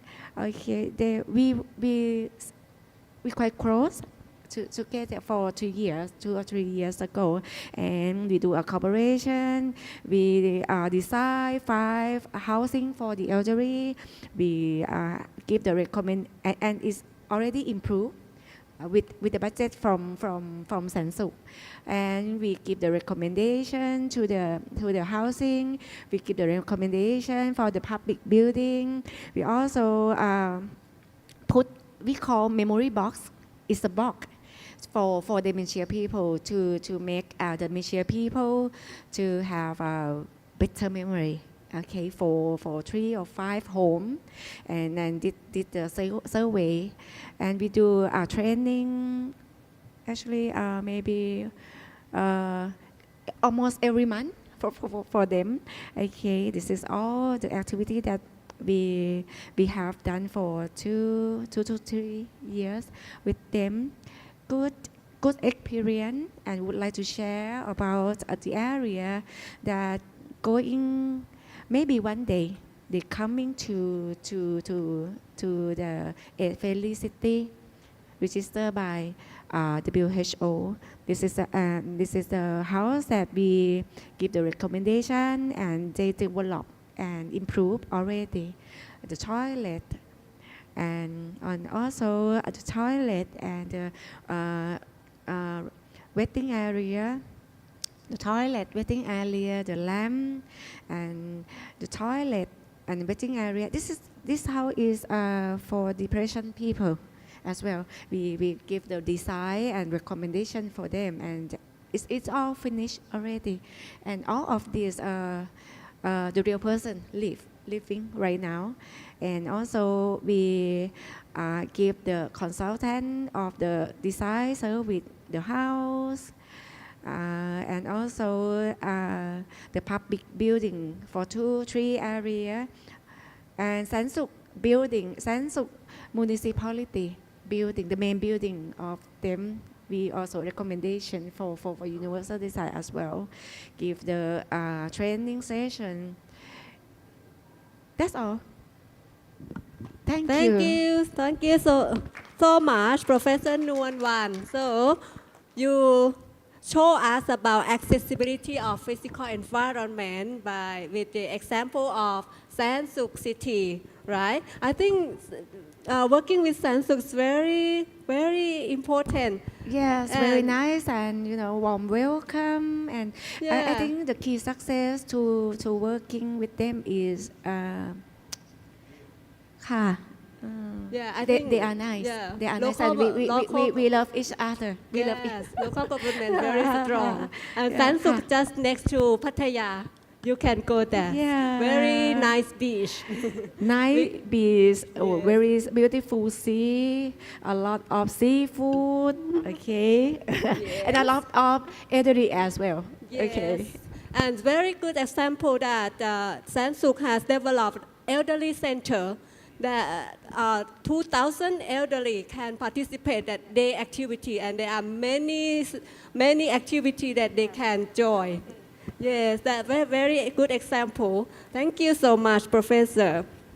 And next, let's move on to hear from Singapore about the best practice. You have something to share with us. Please, Dr. Fu Yin. Thank you. Thank you, Pat. So while waiting for the slides. All right. Okay, so in the subsequent 20 minutes, I'm going to just share about some case example from Singapore. And cluster-wise, I'm from Changi General Hospital, which is located at the east of Singapore, and we belong to the SingHealth cluster. So cluster-wise, we do have a lot of case model or services that aim to create age-friendly community that promote healthy living and healthy aging, that to empower the individual to thrive while they grow old. So, however, while they design the model, they do consider the factors that could possibly influencing the individual health outcome, as you could see on the right upper corner. Yeah. So they including factors such as like lifestyle, social determinants, as well as the social environment that have to be considered while they design the program. So to address these factors, so there is also policy, which is the Singapore Healthier SG strategy, being published, as well as there's a paper being published in terms of how they transform the primary health care. So by fostering a supportive environment and promoting preventive care, Healthier ASG aim to enable the individual to take charge of their health. Yeah, and keeping the senior socially connected. Ultimately, we want them to stay independent, and so that as you could see on this photo, they are not the nurses. They could be volunteer or befriender to be in the home, to just to connect with the senior or the older adult. But I would like to highlight a very important key partner in this model, which is the Active Aging Center. They play a very important role in this care continuums. So they have a role to assess and manage the frailty upstream, and as well as to identify the social isolation risks, which including depression, anxiety in the home. So they do have a protocolized care in the activity center to identify the high-risk patient so that they can provide the care intervention accordingly. All right. So we do work collaboratively in order to integrate the health and the social environment. So when we talk about the social environment, we are very much looking at the social participation as well as the social interaction, the older adult that they have. But as you could see on the right upper corner, so the patient can be identified in the hospital and the community, but it will flow from SingHealth institution, be it hospital or community hospital. It will flow to the community that which we have community partner, which is in the center. So they are the Healthier SG team. So we do have well-being coordinator that which part under this umbrella, and we also have volunteer from the Silver Generation Office. So they would hold on to this group of patients and link them to the community resources. So with that, could be able to identify their needs in terms of assessing their frailty and manage frailty, as well as to identify their social isolation risks so that we could provide the social support at the adequate level that based on their needs. Yes, so the community partner, they will provide intervention accordingly, or either they will have active aging or buddying system, or either befriender system based on their social isolation risk identification. So this is a place-based integrated care team that which we're talking about, Healthier SG. What does that mean is they will be out in the community, but they are place-based based on the Zoom that we identify in the east of Singapore. So this group of team, the care team, would have very deep understanding about the need of the resident or the patient or either the partner that they have, so that they can customize the care to their needs. So they can also target or work collectively with the care partner that can be acute hospital healthcare professional like me, and many of you may be sitting there, as well as the community hospital. That patient with complex need, they will handhold and transit the patient in the community, as well as the primary care, which usually the patient will flow from the general practitioner or either polyclinic in Singapore. So community-wise will be handled by the Healthier SG team. That will bring us to the model that I'm going to share about. So they integrated the model and co-created a health promoting community that which including all the community partner, touch point, as well as the workplaces. So they will engage them, they screening for frailty, they triage them, and then look at their needs, and then they provide clinical and lifestyle intervention. And of course, that will be supported by improved living environment that which would have modification to the park spaces, as well as we build a greener town together. Of course, I don't have the greenie, but I very much appreciate the professor talking about the greenie picture in the environment. We do have, maybe subsequent I will have some photo to show you how it transforms in the physical environments. Yeah. All right, so this is some report that being published in the Straits Times that in Singapore, that the state was looking at the fitness trail, garden, access ramp in the living estate. So the picture you see on the upper right hand side is the housing estate that every Singaporean that would live in the common house state is not the private house state.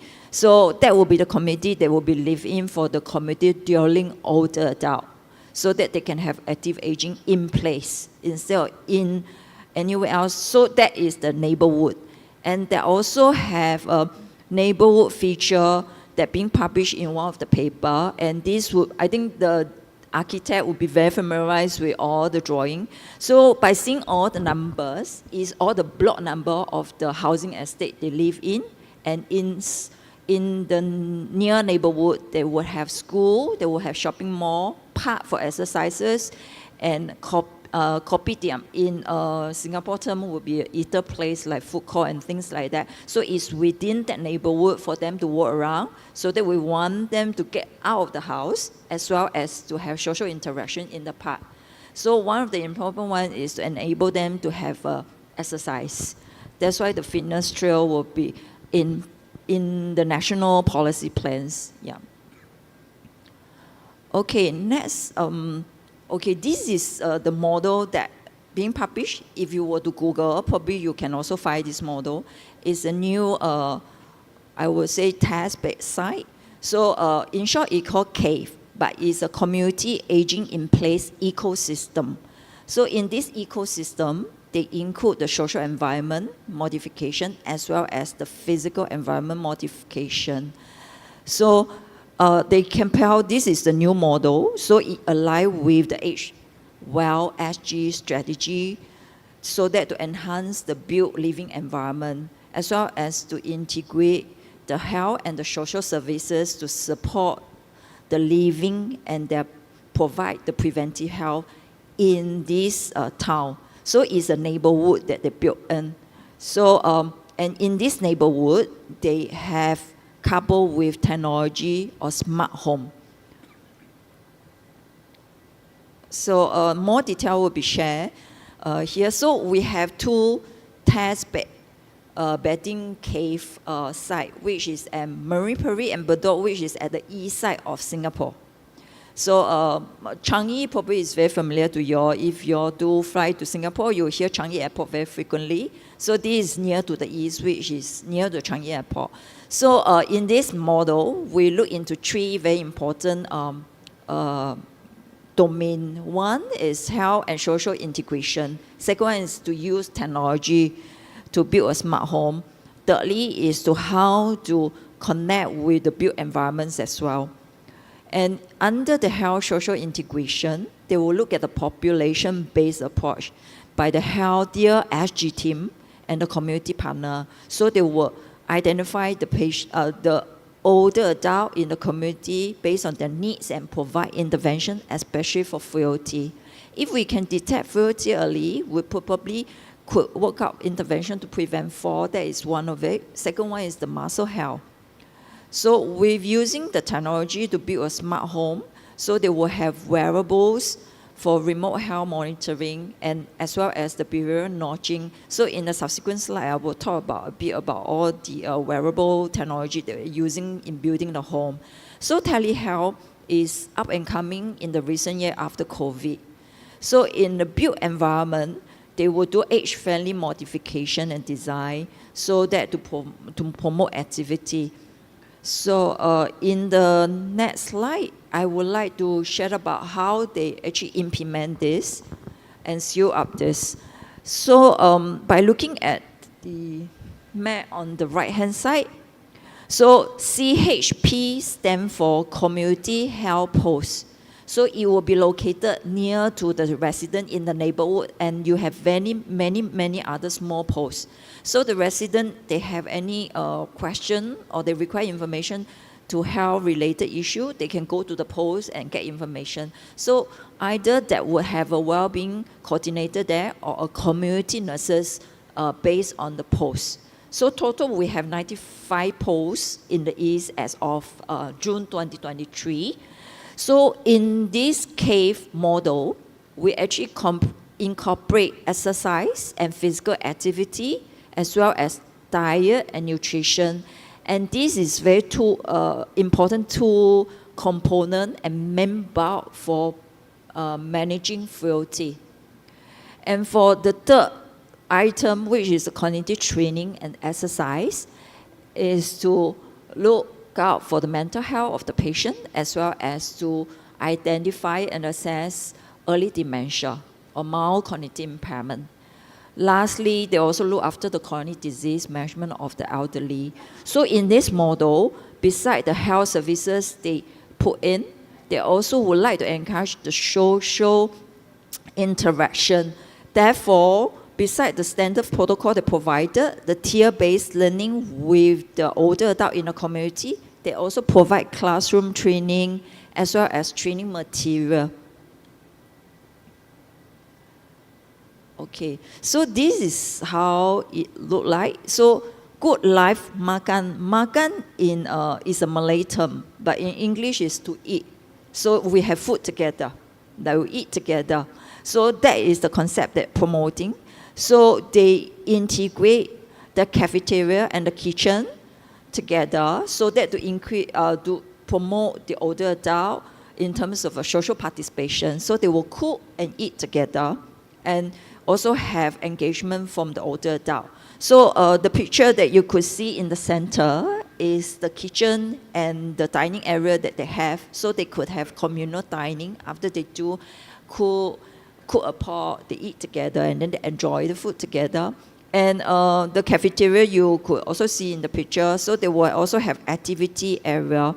Lastly, I would like to bring your attention to gym technique. So gym probably is very well known for younger adults like you and me, or I call myself young, so pardon me. Yeah, so we still go to gym on and off. You probably have a gym program, but this gym technique can be accessed by the older adult at very low cost. So they can go and use, you could be someone at the 60 or 65, they can still be young and thrive to their best. So they could probably go to gym technique at very low cost with an instructor and then engage in an exercise program. So the purpose of having it is also to prevent frailty.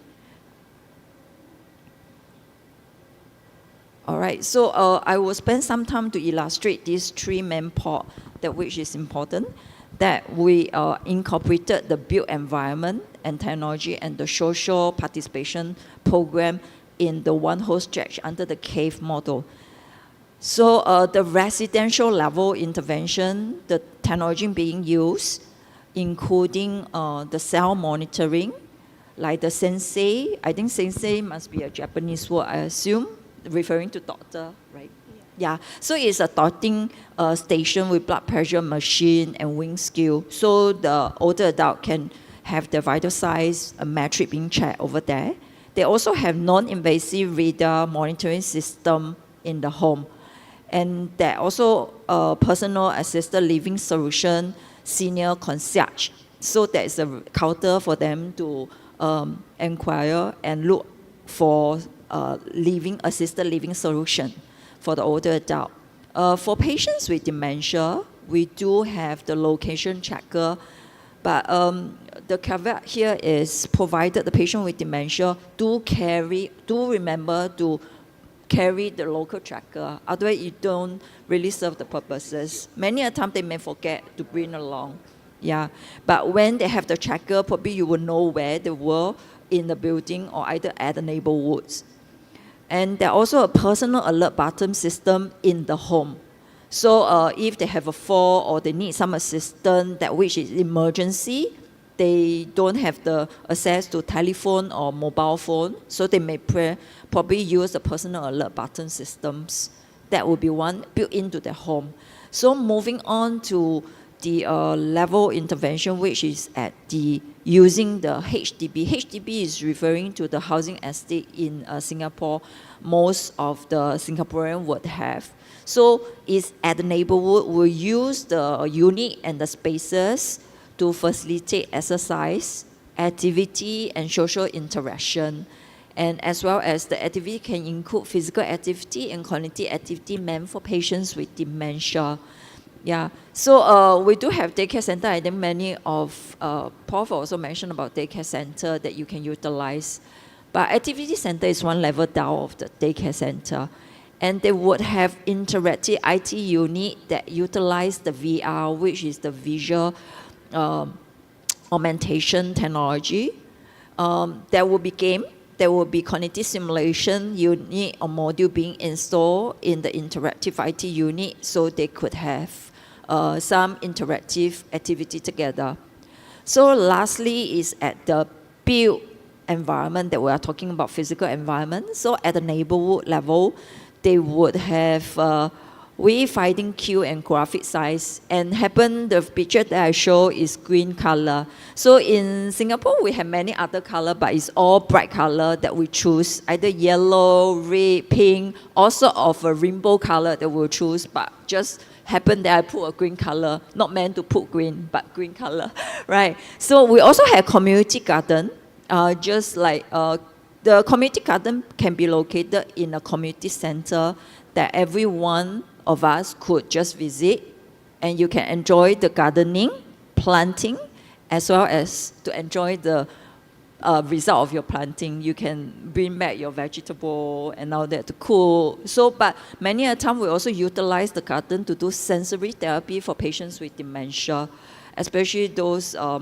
with very strong aroma sense, vegetable, and so on and so forth. We can utilize that to do therapeutic sensory therapies. And we also have very inclusive social space as well as memory building features. And the active health fitness trail, as well as there's an agility path for them to walk along in the neighborhood, that which is to ensure safety and prevent fall.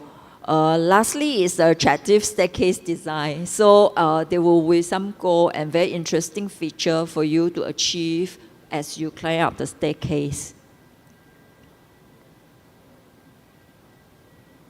All right. Moving on, I would like to share a little bit more about the approaches to age-friendly health system in the acute hospital. And this is the conceptual frameworks that we use to implement an age-friendly health system that factor in the governance factor as well as the resources that we need and the service delivery that which required to reach to the older adult at different level. It can be primary care, secondary care, as well as tertiary care. With the intermediate objective as well as the long-term goal in mind, so that we can also personalize the services that we deliver to the patient. Lastly, we involve heavily with the communities as well. So that will come to talk about the population health. So with this framework, we'll be able to successfully implement the age-friendly intervention that mostly are evidence-based protocol. And recently, we just acquired the curriculums in nurse improving care for health system elder. So actually, it's a niche recognition at the United States. As well, this will pave the way and set the stage for the future recognition of age-friendly health system that which we are working on by look after the 4 M's frameworks that which I mentioned earlier on. So I will not spend too much time to illustrate, but just to give some example, for medication-wise, we actively look out for the anti-chronology burdens for the older adult, especially for those with dementia. So that is one of it, to provide age-friendly medication prescription. Secondly is mentation. So we set our ecosystem to identify, assess, and manage patients with dementia and delirium, as well as depression actively. Lastly, we have mobility protocol to promote mobility. In the same time, we also want to manage the frailty in the acute hospital as well. So these three aim actually have to in line with the care goal that the older adult have, which is what matters to them, instead of what matters to us as a health professionals.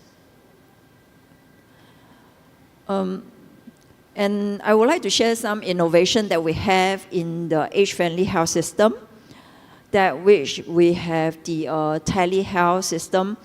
The telehealth, not just about tele, we also do telemonitoring, tele-evaluation, as well as the electronic health record systems that streamline and facilitate coordinated care from the acute system to the community partners. Mobile health application like smartphone application to track the health metric like vital signs, blood pressure, we do use that to engage in health wellness program. So lastly is the assisted technology, that which one of it is social robot. The name is Pepper. Yeah, so we have 4 Pepper, which is 4 social robots in the acute geriatric unit, that which the older adult can engage with. And the social robot can do a lot of stuff. She can dance, she can lead exercise program, and she can also conduct cognitive stimulation activity. And we have programmed social robot to be able to speak 4 languages. English is one of it. Besides English, then the robot can speak Mandarin, Malay, Tamil, which is customized to the population in Singapore, the diverse cultures that we have. So of course, we can't speak other dialects. In Singapore, we do speak a lot of dialects, like Cantonese, Hokkien, that is very common, right? Then besides social robot, we also use robotic pet therapy. The live pet therapy, that is constriction in terms of infection control, that which we can't use in the hospital. But robotic pet therapy do a wonder for patients with dementia. If they really use a pet lover, then the robotic pet therapy can actually promote the well-being of them in the hospital. And the picture that you could see, the lady actually have a good time with the robotic dogs. So the robotic dog can't talk, but she can mimic all the sound, the movement of the dog. So she sort of have a reaction to the lady if she stroke the dog, hug the dog, and so on. Right. So this is the last 2 slides that I have in order to prepare for healthcare professionals for their geriatric care, and in order to achieve the excellency in terms of providing geriatric care, to adequately prepare them for the rigor in terms of geriatric care is very important. So curriculum training is one of it. So we integrated the specialized geriatric contents into multidisciplinary team curriculums, so that it will cater to the unique needs of the aging population. We also have simulation training. We use hands-on and realistic training scenario and role play and simulation to train the healthcare professional as well as medical student and nursing student. In terms of this technology, we also use VR, which is the visual augmentation gadget, to do training for to provide care for patient with dementia and delirium. Thirdly is the interprofessional education. So the collaboration between the health professional, for example, doctor, allied healthcare, and nurses is very important to understand, so that you can have a coordinated care providing experience for the patients. Lastly is to ensure there's a lifelong learning platform. So that brings me to the last slide, which I'm going to talk about. So this is just some of the training program that being put in place to train the health professional. So we have 3-tier training program to teach the health professional in terms of prevention and management of pressure injury. That is one of it. That is one of the complications of immobility. It can also be from many other causes. Secondly, we also have 3-tier dementia delirium care training program to provide for nurses with different provision level. So nonetheless, we also have educational platform which is a hybrid platform. We have physical as well as virtual training platform. So if anyone interested to joining us in virtually, you do contact me. I do provide the information to you all to join us virtually. So we do talk about a lot of case application and scenario as well as care forums. All right, so with that, it comes to the end of my second round of presentation, and thank you very much. Thank you so much, Dr. Fu Yin. So Dr. Fu Yin has shared with us about the best practice from Singapore experience, and Singapore has the national policy plans on healthier Singapore, right? And she mentioned about the plan to link communities, resources, and whole in primary healthcare services, as well as flow from hospital to community. That's the good example of the plan. And also, Dr. Fu Yin also mentioned about how community age in place, housing estate, they have like healthier SC team to go to the community to identify and develop programs for elderly people, and for improving physical environment, to encourage the elderly people to go out to have more social participation. Many activities have developed in the building, the housing estate. And also, the concept is that promote health and social integration, apply technology, and also build environment. That are three key points. And also, at the last part, Dr. Fu Yin also introduced you to the program, many interesting programs on the geriatric care, that if you interested, you can contact her later. Thank you so much, Dr. Fu Yin. And now, let's hear from Japan, from Dr. Saito, please. Thank you. Okay, many of you may you saw this illustration today, so I'll skip. No, I cannot speak. I have to say something about this. Okay, so age-friendly city concept is important. All of you understand now, and the domains of WHO's age-friendly city are important regardless of having dementia or cognitive impairment, because age-friendly cities target society and people at any age. But cognitive impairment sometimes overlooked when we practically develop something. So I would like to talk how we consider cognitive impairment when we develop something regarding age-friendly city.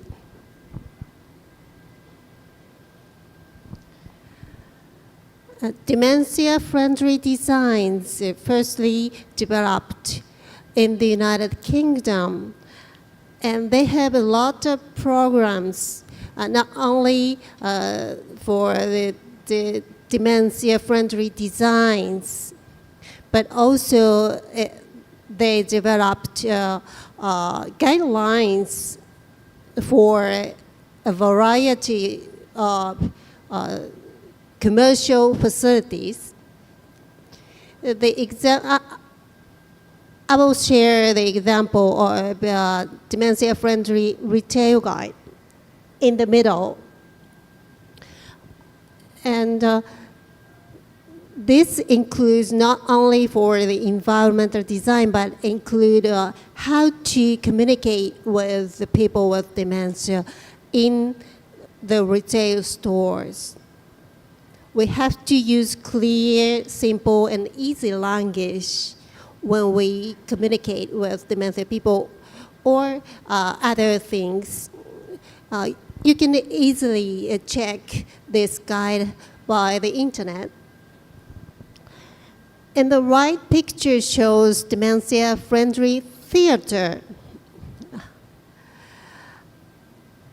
I want to share this picture with you because environment not only include environmental design and human service, but also include enjoyable, inclusive programs, opportunities. Many people with dementia and their family hesitate to go out or go to the theaters because they have worried whether they can behave appropriately in the theater. But this kind of inclusive act plays can allow them to participate, so they can visit the theater without hesitation. This is important.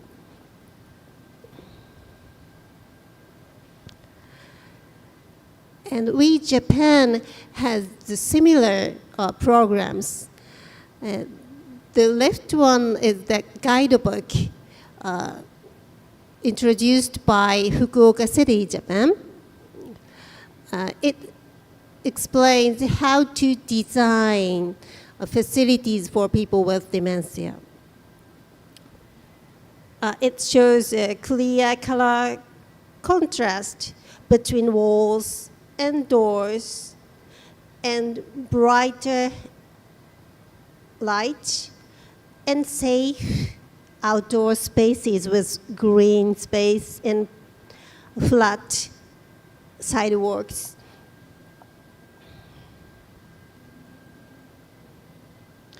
And also we have a training program system in Japan, Ninsho Supporter Program, Dementia Supporter Program. Municipalities and sometimes NPOs and community supporters provide the program for residents and workers in the community. The program is typically a 90-minute lecture, not very long, but only one time 90 minutes lecture, which consists of symptoms, treatment, prevention, support for carers, and others. And as of 2024, nearly 15% of people, all Japanese people, have learned the programs.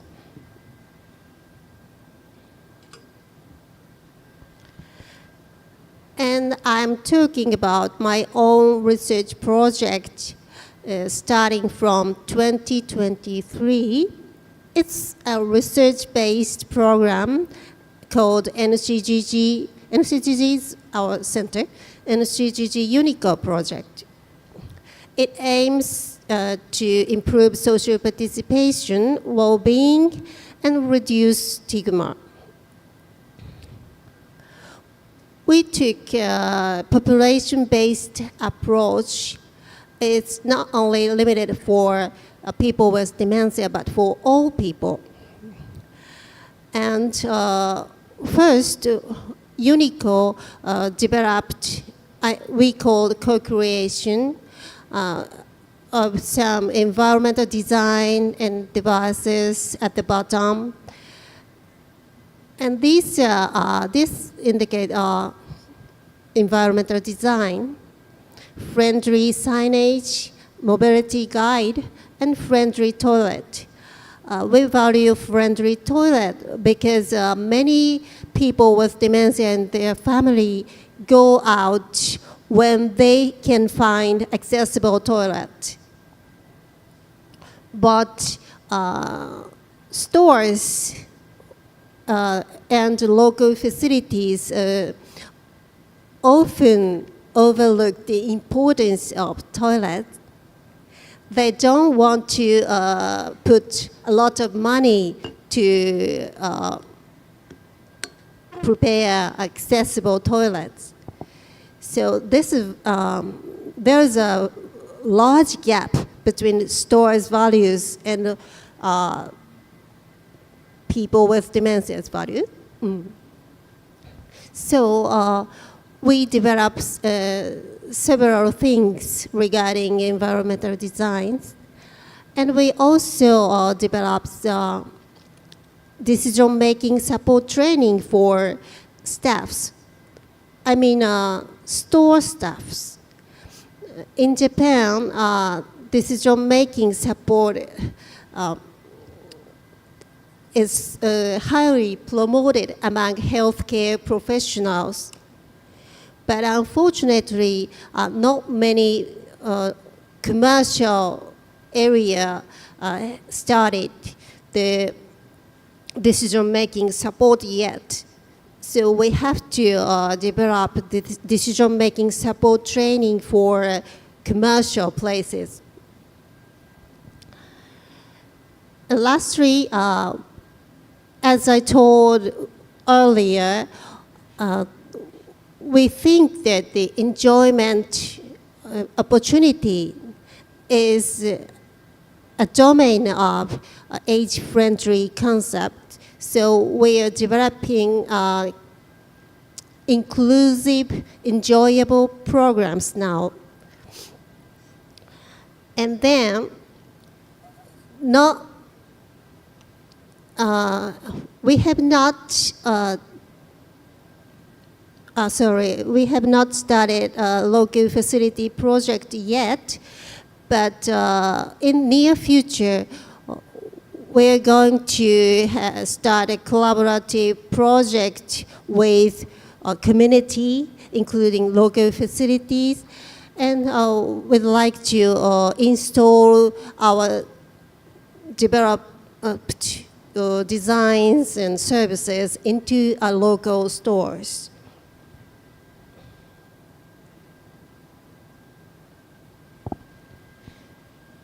This is pictures of Shibuya at the left and Tokyo Station at the right.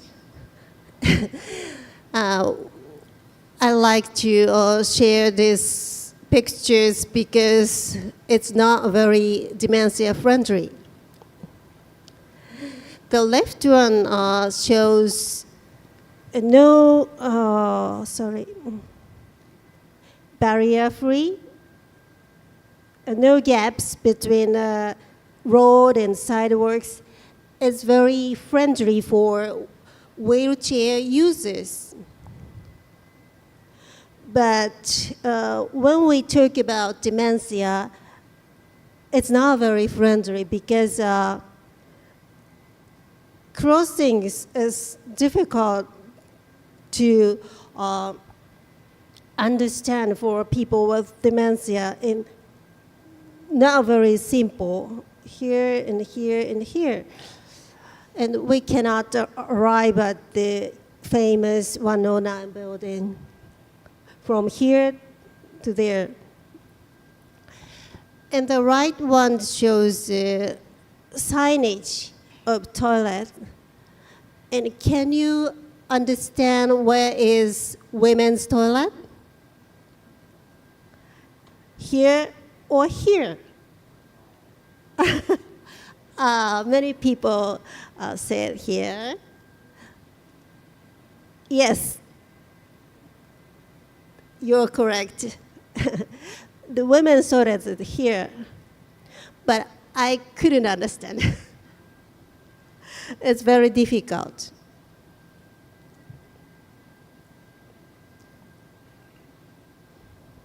So this figure is just an idea, but we are developing a universal-friendly supermarket. And I use the term of universal because our approaches always include people regardless of dementia. Dementia-friendly as well as friendly for anyone. The supermarket include wide, plain, and safe paths.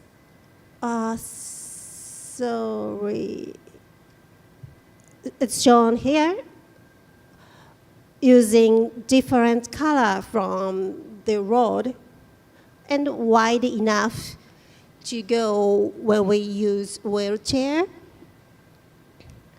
And clear and large signage is definitely important. Where is to show where is the entrance, where is the exit, and where are vegetables, fruits, fishes, meat.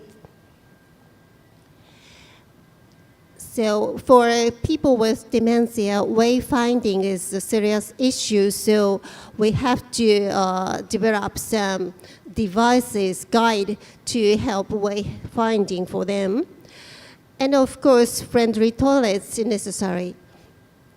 And bench for rest, affordable and accessible transportation is necessary. Even in Japan, we have to use car to go to supermarket. It often occurs. But people with dementia couldn't drive. It's regulated by Japanese law, so they have to use affordable and accessible public transportation, or someone support them to do, someone drop together.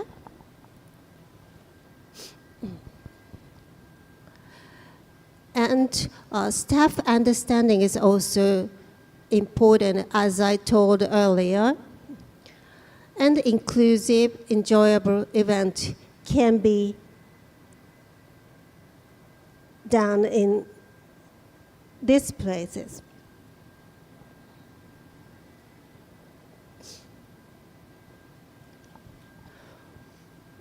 We are now conducting ongoing creations, friendly paths or friendly toilets, and we also developing positive interaction program using randomized controlled trials, and we are collaborating with people with dementia and family, industries, local governments, healthcare professionals, and academia. With the academia, epidemiologists, are collaborating with physicians with specialties of dementia, occupational therapists, social workers, and researchers from technology. And of course, architecture.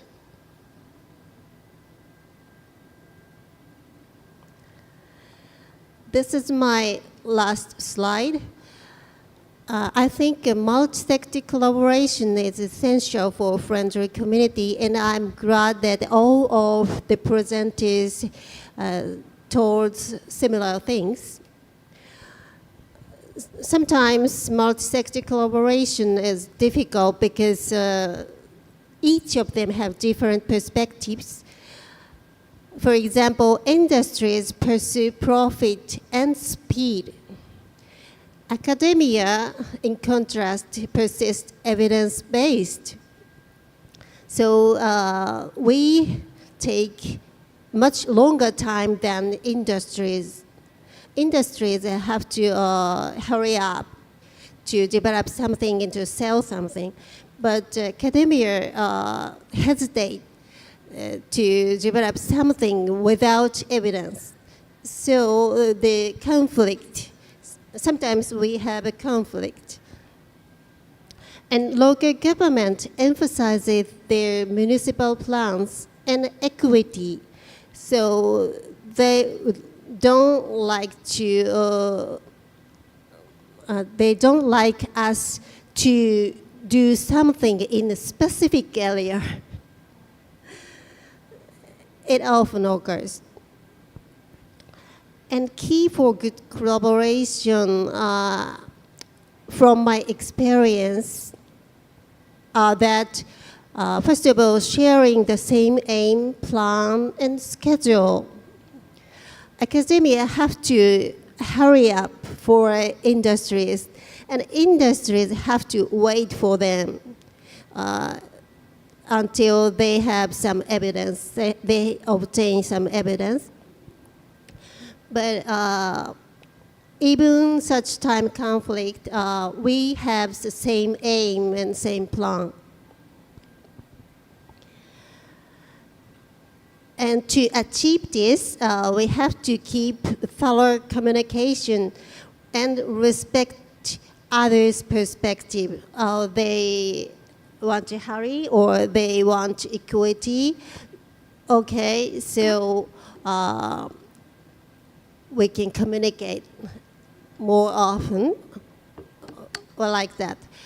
And of course, we have to start with start the project with people with dementia and family, because all of us may not know the real need of people with dementia. So in our project, we first went to the shopping mall with people with dementia and to understand how they feel when they go to the shopping mall. Yes, and as the three presenters showed, I think the collaboration with community is very important, of course. This is my last slide. Thank you. Thank you so much, Dr. Saito. So Dr. Saito has shared with us about Dementia-friendly design program, which is from the UK, and in Japan have been implemented in Fukuoka City, right? And also in Japan, there is a dementia supporters training programs to help people with dementia in communities, and NCGG, which is Dr. Saito Workplace, has developed a project named UNICO Project, which aim to improve social participation of people with dementia and improve well-being, as well as decrease dementia stigma. So during the project, which is already started, the team have tried to reduce barriers in communities. For example, like in local facility like supermarket and the bar, where people with dementia can access more easily and more friendly. And also not just physical environment, but also people in the community. For example, like staff in the supermarket also have to understand people with dementia. That's part of the project, and the project still continue, right? Thank you so much, Dr. Saito. And now we're done with 2 questions for the session. And before we go to Q&A session, I would like all speakers give you some recommendation or take-home message for the last part. Let's begin with Professor Trairas, please. Yes, I have the 2 last slide. Yes. ขอสไลด์ด้วยครับ2 สไลด์สุดท้ายครับ I'm sure you have many questions to ask our speakers. Please write down your question and then raise your hand up later. In the last 5 years later, we try to encourage to promoting the AIDS-friendly community in the other area. So we get the fund from the Thai health promotion. Yes, it's really good organization. In the last 6 years, we start with the 5 universities around Thailand. Most of them is the faculty of architecture. Then the professor in the faculty of architecture to invite the other faculty member from nursing, from engineering, from medicine. Now we have the 12 we call Universal Design Center around Thailand. We have 12 UDC, and Kasetsat is the listed UDC and the rising star of the UDC. And we are very proud of it. Yes. So if the other area in the Thailand want to promote the AIDS-friendly community, you can contact Facebook jula.udc ครับเชิญชวนนะครับถ้าพื้นที่ไหนสนใจAIDS-friendly city นะครับไปโปรโมทในพื้นที่ไม่ว่าจะเป็นรพสตหรือเทศบาลเนี่ยเข้ามาใน Facebook jula.udc นะครับแล้วก็อย่าลืมกดไลค์กดแชร์ด้วยนะครับก็จะมีข้อมูลทั้งหมดนะครับว่าเกณฑ์เป็นยังไงบ้างก็เชิญชวนนะครับ and the second point is when we start with the AIDS-friendly community we design for the community most of the a designer is the young people so Professor Bernard Isaac the British professor said that when we design for the young we exclude the old so when we design for the old we include everyone yes it's the last word for me thank you for your attention Thank you so much, Professor Trirast.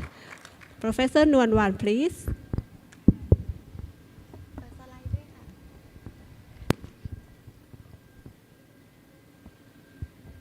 So Professor Trirast mentioned that when you design for the young, you exclude the old.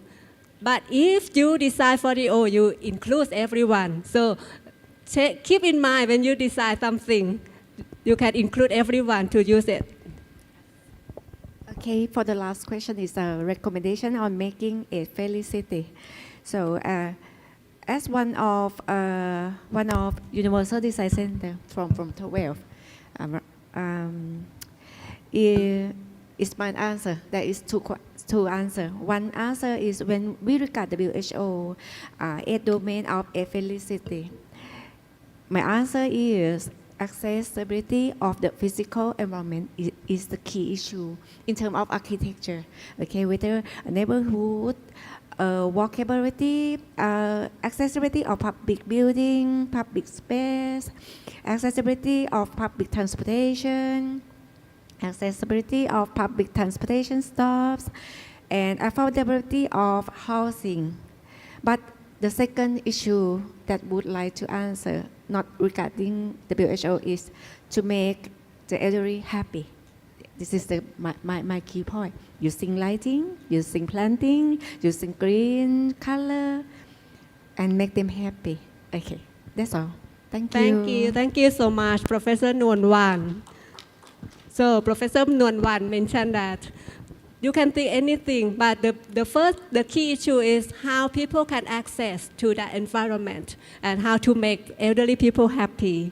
Okay, let's hear from Dr. Fuin, please. Can I have my last slide, please?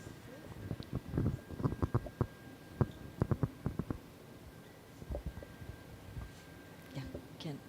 Sorry. Thank you. All right. So thank you very much for listening in and stay throughout. Thank you so much. And I would like to put the take-home message in 3 key points. And I still pull out these figures is because I think it's very important because we may speak different language or different angle in terms of the professional we are in. For example, if I'm architect, I probably talk about age-friendly city. But if I'm health professional, I will talk more about age-friendly health system, age-friendly public health system. But we doesn't work silo, we should work collaboratively. There's a common goal that which we can drive towards to, and there's many areas we are overlapping with each other. In order to implement the health services, I need the age-friendly health city and the structure to support the care that we are provided. We are also, in order to cultivate the social participation, the key point that we'll be emphasizing throughout the presentation. So last but not least, integrated the services so that to answer the professor's question, how many people would have access to those built environment? If we build in services to use the environment, then you would live to the fullest or use to the fullest as what the designer for, right? Then secondly is to involve the community. The community referring to the older people, the resident, or all ages, also back to the professor's take-home message. When we design for the all, we include all. So everybody should have a say about what that communities that will do for all ages. So it also depends how we look at age friendly. Is it looking at all ages or is just the older persons? So last but not least, I thought the policymaker are very important stakeholder in creating an age-friendly environment. So the policy will actually somehow or another give us a direction where we should go and how we should merge with the resources that they have in order to create that age-friendly environment. So with that, I would like to end my presentation and thank you very much for your kind attention. Thank you so much, Dr. Fu In. Yes, I agree with you that to develop something that the policy makers, very important people to approach to start the project. Thank you so much. And can I hear from you, Dr. Saito, please? Can you show the last slide for me?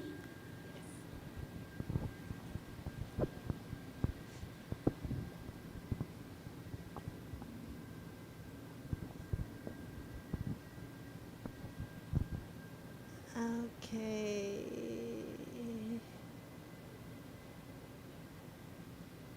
Oh, sorry.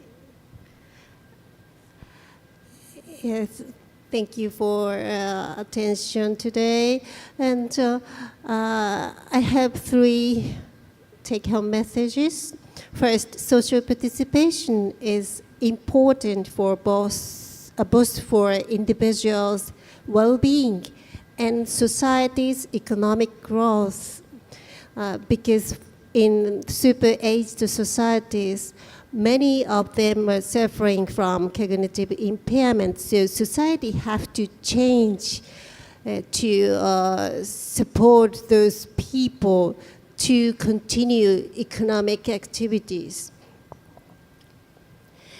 And the second point is that built as well as human or service environments are essential for social participation of people with dementia. All presented shows a variety of environments are important today.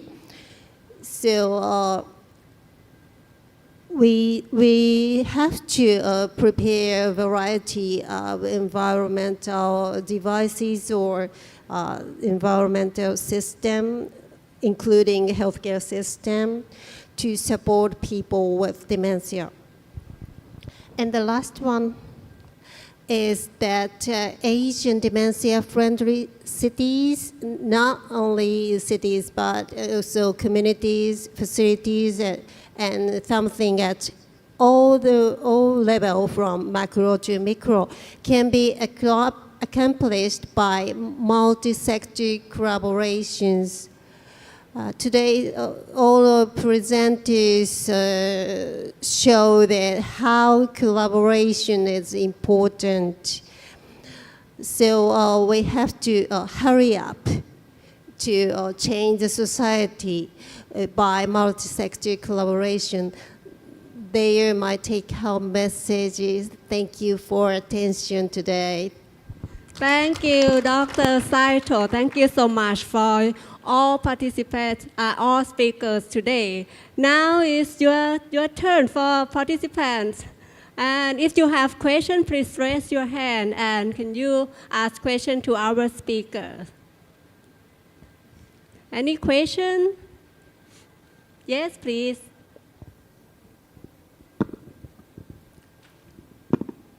Thank you for all for this wonderful session. And then I'm going to ask to Dr. Huin, but I just make a brief comment to the other two, except Dr. Professor Saito. And then green, it's good. We learn a lot, so I will promote, especially, even in at my hospital in university. Thank you very much. And to Dr. Talayat, Professor, in Japan, we have already 30 years of history of so-called heartful building law, which everybody, I mean, mostly can access to, especially important functions of the society with barrier-free at this moment. Thank you. And two, so Dr. Huing, you mentioned about the digital device, and then I explained the difficulties elderly people are facing at this moment. They just cannot catch up with the latest device. And then together with Dr. Saito, I wonder if you talk about digital device development, and then how can the digital device enable elderly people, especially those with dementia, can cope with the progress of technology. I'm not talking about just a digital pet, but just enable them for safe and sound and also independent living. Thank you very much. Thank you so much, sir, for your questions. So maybe first of all, I would like to address the technology used in older adult first, then we'll talk about patient living with dementia. So technology-wise for older adult to master, I know the time with the AI era, it changed very fast. It's also hard for us to catch up, more to say about the older adult. But in Singapore, we do have courses for the older adult to attend, to bring out or improve their technology or digital literacy, the basic literacy as how to navigate, use the app to log into the government website in order to processing the administrative level. So they do have those basic courses to equip them with the basic and fundamental digital literacy. So they could do one-to-one in the community center. So it's available, and we do consider that for our older adult as the population age. Then come to talk about patients living with dementia. This is a huge challenge. I do agree with you. So if we do decide some technology to use for this particular group of patients, especially patients living with dementia, and they have different severity, from mild to severe. So for those with the mild level of severity of dementia, the technology used, they could still be able to adapt. It just, so the induction phase is very important. So when we design the technology or the smart gadgets to use for this group of patients, the patient living with dementia with a mild severity, we need to induct them to the gadget that they're using and assess whether they are ready to embrace the technology. If they are not, then that technology design probably is not meant for them. But for those with severe level of dementia, then the technology-wise would be probably a bit difficult. So by the time they will require total dependent care. So we probably would talk about technology for the caregiver to elevate or promote well-being for the person living with dementia at the advanced stage instead of they using it. Yeah, so that would be some of the consideration that probably would be need to include when we design using technology for this older population and person living with dementia. And maybe, Prof, maybe you have some. Thank you for a good question. Yes, the technology issues in people with dementia is a very big challenge. Yes, regarding the, I have optimistic view on the technology because, for example, people in 60s in Japan, most of them have smartphone and can use smoothly. But people in 80s at present, the smartphone is very difficult for them. But we are now we have now ongoing project using e-sport for people with dementia, and found that when we explain adequately, and when we use a program that is adapted for people with dementia, they can learn and they can do e-sport last. So if we have some appropriate support for them, I think even people having mild dementia can use some technologies in near future.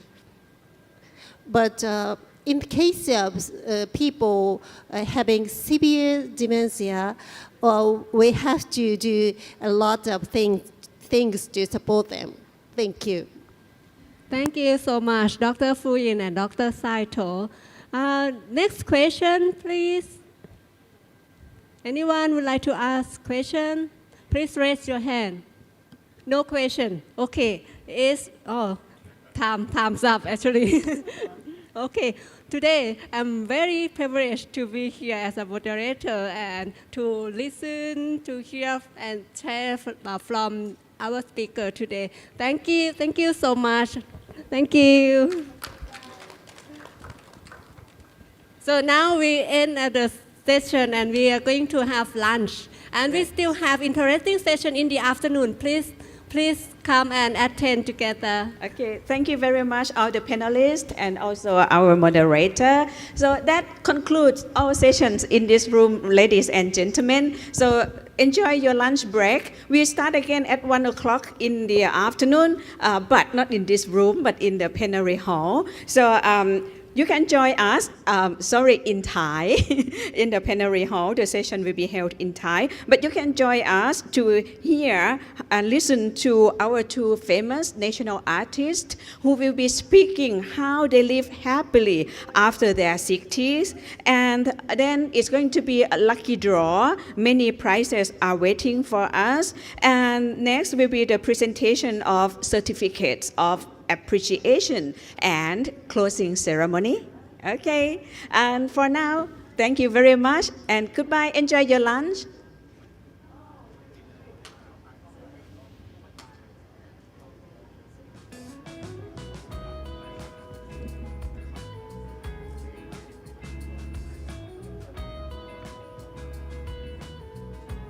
จะขอรูปได้ที่ไหนคะจะขอรูป